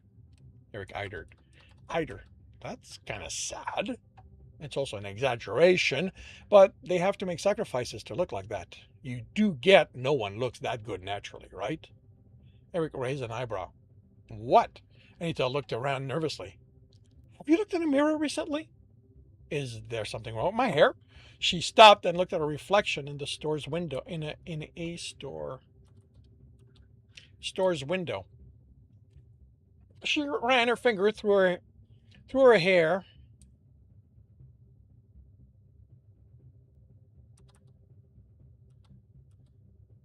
Which had become messed from dancings with the short fur under her muzzle. There was no nervousness in the act. She was putting them back in order. He moved behind her, wrapped his arm around her wide waist, and rested his head on her shoulder. You don't see it, do you? She frowned and searched her reflection. See what? You are the most beautiful. You are more beautiful than anyone on this street, and it's all natural. She met his eyes in the reflection and smiled. Her ears fluttered, the inside blushing. Nothing like them. He beamed. You've got that right. They couldn't hope to ever measure up to you. You're a sap, you know that? The luckiest, he replied. She turned and kissed him. He melted into her arms. You know, he whispered, we could go back to your place and I could worship you properly. She smiled. Later. This might be one of the last chances we have to write Spirits of the Past, and I don't want to miss it. She pulled him along. But what if I can't survive without drinking you in properly? What about this morning? He gasped. That was hours ago. You can't expect me to last till tonight. She pulled him against her. You sap. She kissed him. The luckiest, he replied, putting an arm around her shoulder. They made it to the bottom of the hill with a minimum of... Yeah, I'm...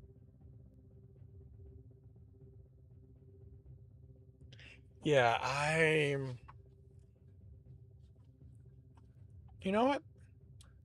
I'm going to play off what they keep saying with a minimum of sappiness, just before it leveled off, while still high enough to still high enough, still high, while still high enough to see over the walls of the closed studio. Benches were set so people could sit and watch filming take place. They paused and looked on for a few minutes as a family of hyenas were filmed exiting a modest home and pack vacation gear into a car. Redoing it 4 times until whoever was in charge decided they were happy with it, and the crew turned around to the opposite house, something older and set up so they'd seem to be in the backyard. The hyena family did a quick change of clothing, looking haggard as they walked around the house and vanished behind it. Eric looked from one house to the other. Is that for the same movie? They look different. I think so. I sort of recognize this house. She indicated the older one. I think it's part of a horror movie franchise. The vacation house. One of the men on the closest bench answered. He was human, in his early 60s.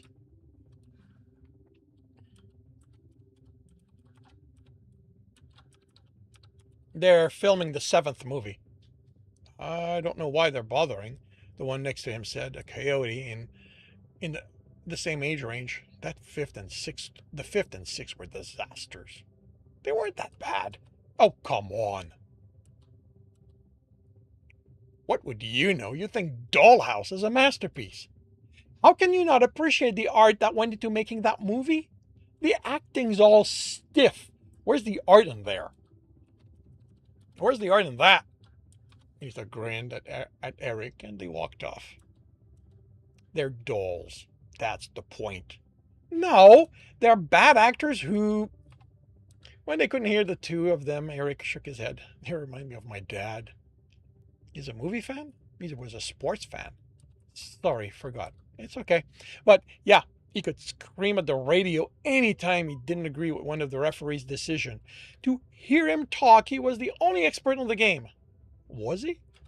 Eric shrugged. How much knowledge can you gain just listening to the game? Just listening to the game or sitting in the stands? My dad did tend to be a little full of himself. So, The Vacation House, is that a series you know? Know of it. Horror movies, not my thing. Really? Eric grinned. You're telling me that in the hundreds of movies in your condo there isn't one horror movie?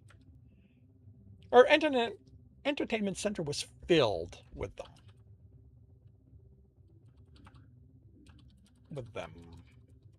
As well as a few gaming systems for her niece and nephews. You know me. After a hard day's work, I want a mindless action flick, she answered. He did know. Ever since she'd found out he'd missed 60 years of movies, she decided to get him to watch all the best action made in that time.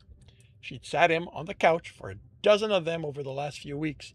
He'd yet to watch one complete movie since they ended up distracted by each other each time. She pointed ahead. And there's our destination. The display over the park entrance was bright, even in the daylight. Harlan's Land of Excitement. He stopped. It's seeing it from from the top of the hill, almost amidst the studio. He hadn't gotten the proper scale for it. It's big. She smiled. He couldn't believe it. It's a lot bigger than I remember. This close, he couldn't. Some commas here. This close, he couldn't make out exactly how deep it was, but the smaller rides vanished over the horizon. Back in 21 or 22, around the start of the movie boom, the park began expanding. The bus taking me to the training camp drove through Harlan on the way out of the city, Eric said. There wasn't much here other than the amusement park. Now I'm going to change that. Because there's a comment about some of the studio already having been there, so they were there. I didn't so much hear more other than the amusement park. The owner bought as much of the land as he could before the studios got them. They expanded. Now they're locked into the space they have. Everything around them is occupied, and the commercial real estate is among the most expensive in all of Tyrannus. Now, if you want to add a new ride, you have to remove the old ones. She indicated the building we are within the park's boundary. That's the Spirit of the Past.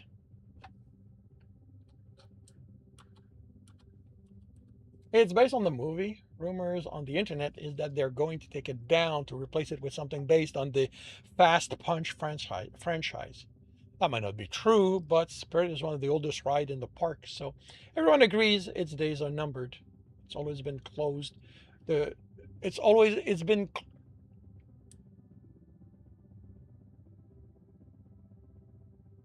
It's already been closed a few times over the last year, supposedly for renovation. Fast Punch sounds like it's up your alley. Are the movies any good? She shrugged. They're decent. The older ones are better because they're all action and fights with enough story to excuse them. They're based on a fighting video game that was popular in the 40s. You know, fighting one-on-one, simple stick controllers, and 2 buttons. None of those 20-button press combo you get these days. Eric chuckled. You know I don't think I've ever heard of it. She opened her mouth, closed it, and smiled. Right. Don't worry. The game isn't that good. Back then, the graphics were 8 bits, resolution atrocious, but we can get started on the movies when we get home tonight. Eric grinned. We can try watching one of them tonight. He emphasized try. She smiled. Spirit of the Past is based on the movie, which wasn't my thing, too quiet, but it was a success and it made the ride popular. It won the Best Movie Award for the year it came out, and every year on that day, the park has a celebration. The owner, back then, Samuel, was a big fan of the movie. Every year, they managed to get some of the cast to come on that day. A couple of years ago, one of the entertainment magazine ran a poll to find the best movie ever made. Spirit came in 5th. Which one came first? She scrunched her face, and Eric smiled. Until Anita, I'd never met a woman who looked good concentrating. An old one. Some sort of crime drama, supposedly based on a real story. The Father of Time? He asked, confident of his guest. Yes, that's the one. She raised an eyebrow. How do you know that? I saw it when I was 9. My mom loved crime movies, and it takes place in the swamps, so that made it her favorite. She saw it when it first came out, of course, and the local theater showed it again. That's when she took me. So, is what happens in it true? Eric shrugged. It isn't like I remember a lot of the movies. It might just be 20 years ago for me instead of the 80 it is for you, but but what it's supposed to be based on happened decades before I was even born. I remember Dad was pissed when he found out Mom took me. Oh, I see. You want that capitalized. I had no business seeing such bloody thing, he said. He sighed. I would love to know what he'd think of all the graphic depictions of violence in today's movies. As far as he was concerned, sports were all that matters. Unlike movies and games, those were an allegory for life. Couldn't keep the bitterness from his voice. You mentioned you and him didn't get along. Only once I grew up. As a kid, I idolized him as any other kid. When I became a teen, I started to see the cracks I'd been too young to see before. Neither of us took his fall from perfection all that well, he sighed. Some of the multiple reasons why I joined the army. Those last 4 years were tough on him and me. She placed an arm around his shoulder and pulled him against her. I'm sorry you didn't get a chance to mend things with him. He placed an arm around her waist. I doubt it would have happened. He hated the army, so me joining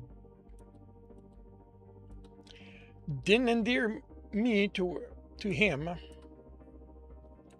He smiled at her. On a better subject, that ride you want to do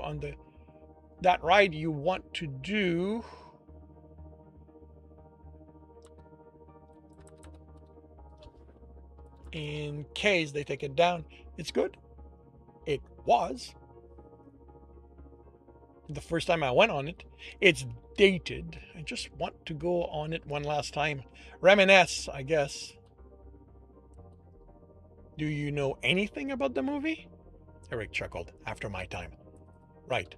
The movie is a historical piece, so the ride is pretty much just you going through the scenes of the movie with some information on the time period it takes place in. You can see why it isn't popular anymore. It's mainly a historical piece in and of itself. It contains a lot of history. He looked at her while he walked, and she was pensive. Did you know Vivian Ardent died on the ride?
And I forgot to grab that.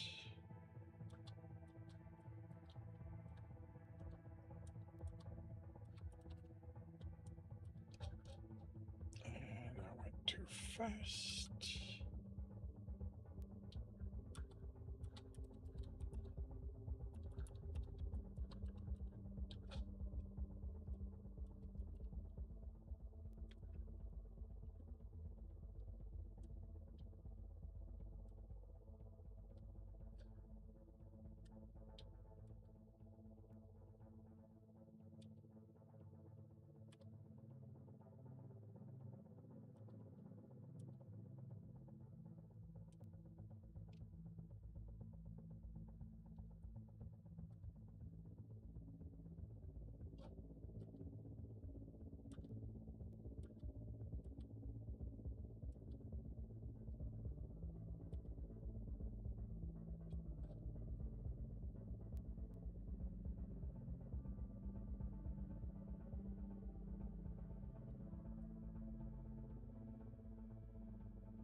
Okay.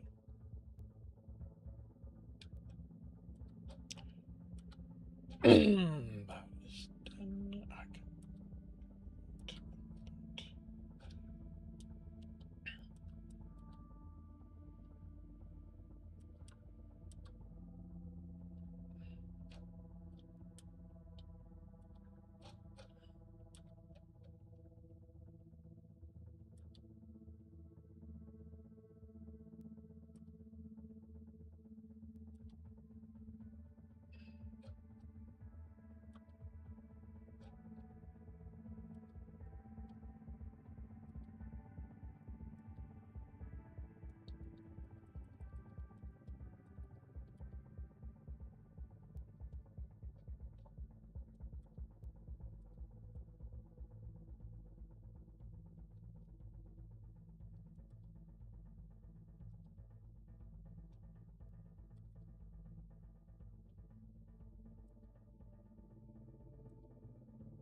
I forgot to do something.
21. That is what the writers reported.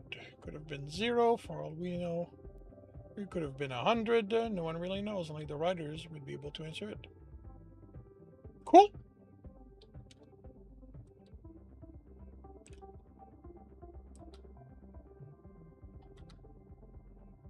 It does read more as whatever than the original version, than what I remember of the original version.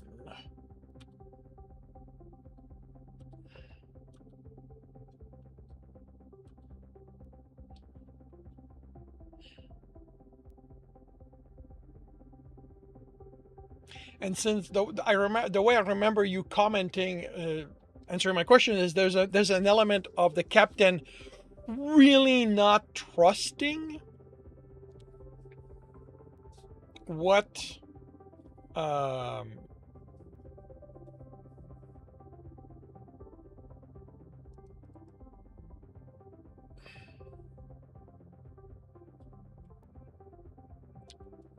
what they say, and that carries it.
almost done.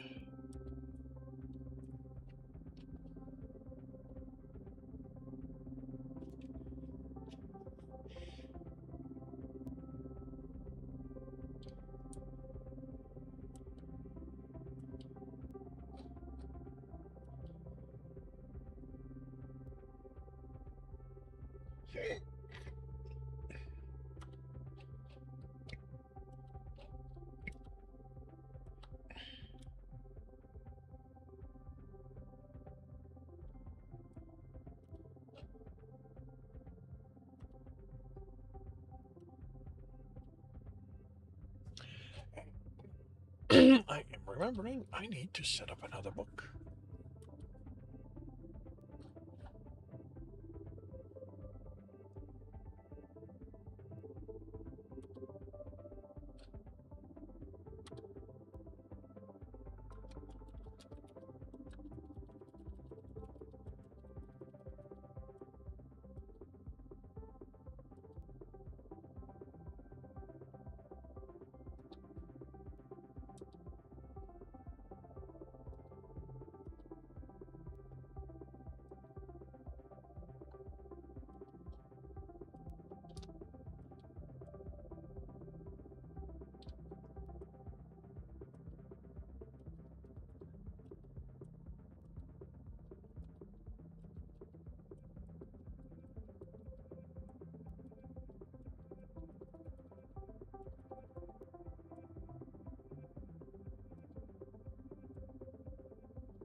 Oh,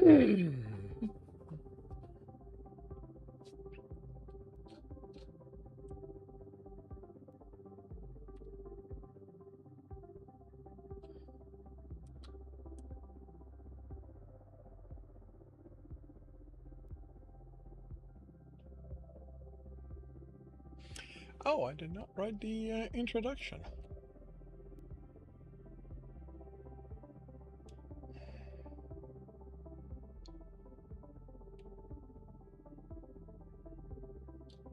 I will definitely have to do that.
And all done.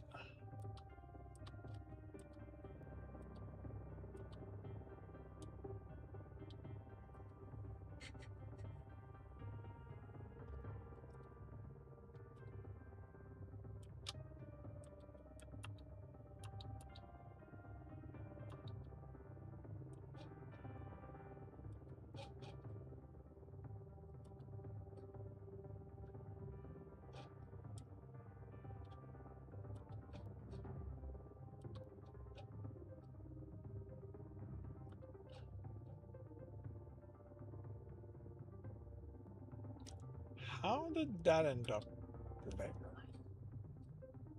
Huh.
Alrighty, it is time for me to take lunch. I will be back in roughly an hour, and I hope to see you then.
And welcome back, everyone. This afternoon, it is chapter 1 of book 12 in Monster and Badman series, which has officially been renamed. I talked about it a little bit. The original working title was The Mother to Be. Hey, Angel, welcome to the stream. And I didn't like the way it sounds, primarily because in this trilogy, book 1 is the tourist, book 2 is the daughter. So to have book 3 be The Mother to Be broke the pattern. I wanted to look, I was looking for a singular word, term, that would represent a pregnant woman. I couldn't come up with one. And talking about that with my co-scriptor over, like he commented about, the labor and stuff like that. And kind of went, okay, so it doesn't follow the same category of a person, a title we apply to a person. But the labor is what's going on throughout the story. She's in labor.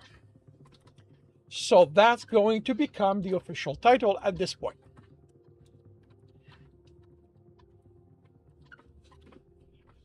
So that's officially called The Labor. How are you doing, Angel?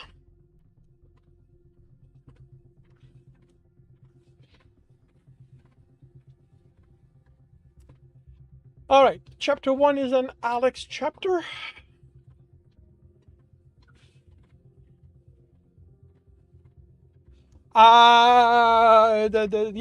Yes, I do know about it. The cats, I follow it.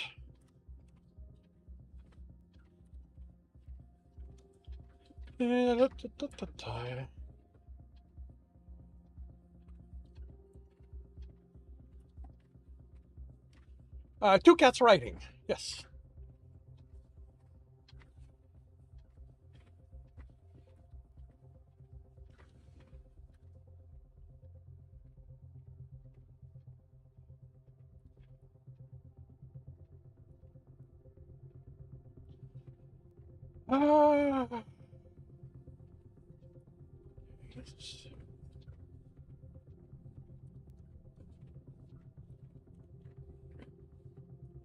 Today's episode 1, very cool.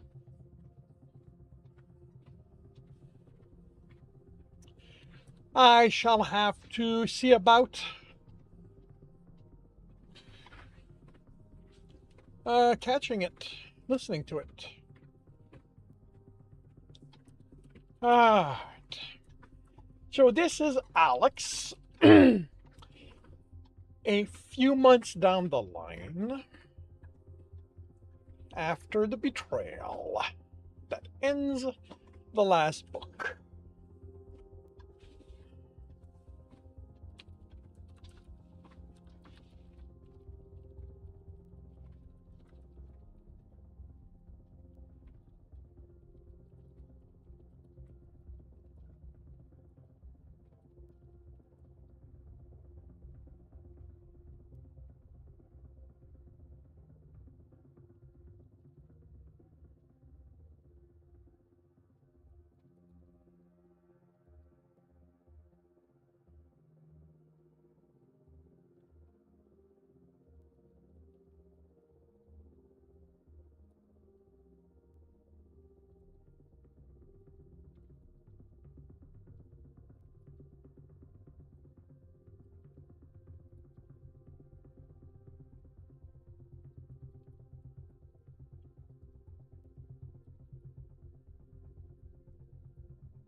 Uh, just caught up to Thursday's read and review. Cool.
Okay. I gotta go back to number one. Well, the trilogy for the diner.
Allison.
No, he's doing he's doing groceries.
We wouldn't made it to the end of the chapter. If you think that you're going to comment on, well, if you know I'm going to comment on, you might want to fix them ahead of time.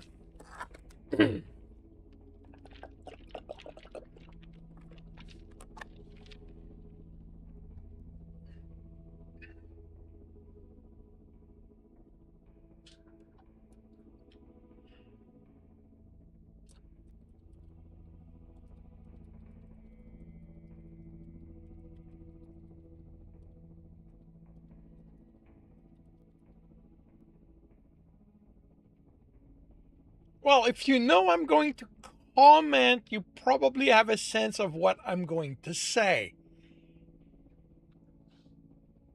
because it probably falls close to things I've talked about before.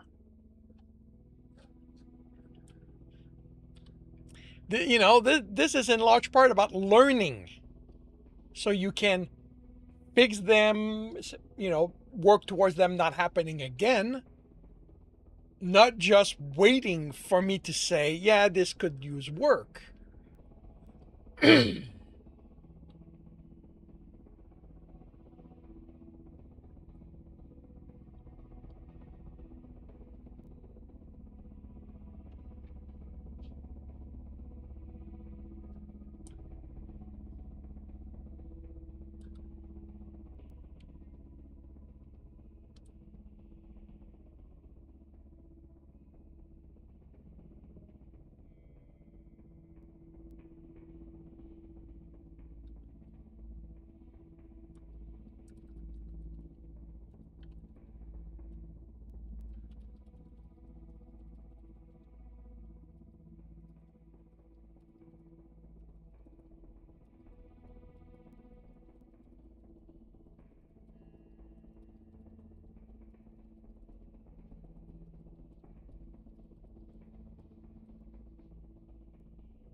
Welcome back, Angel. How is the little girl? Did she finally give up and nap?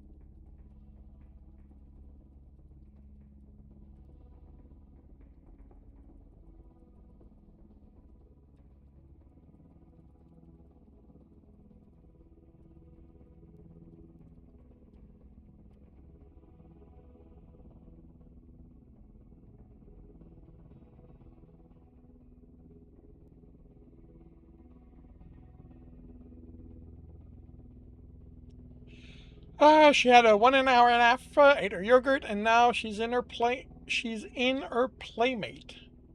Playpen? Cool.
Alrighty.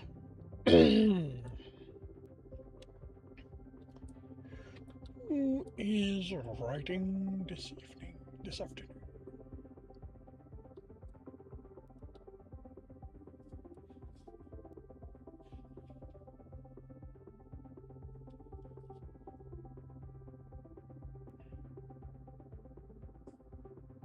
Not a lot of people.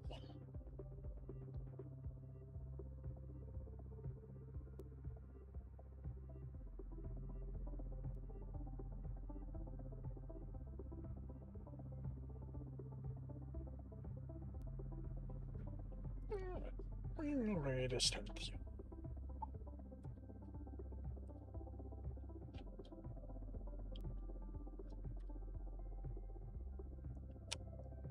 Alrighty. Thank you very much, everyone, for dropping by and keeping me company. I will be back tomorrow morning, 8 a.m. Eastern Time. I will be working on Mind Your Step, and in the afternoon, The Engineer's Family. If you can't wait that long, you can find me tonight on The Playing Tiger. I'm playing Stationeer, day 17. I hope to see you then. If I do not, I hope you have a good week, a good weekend when it arrives, and I'll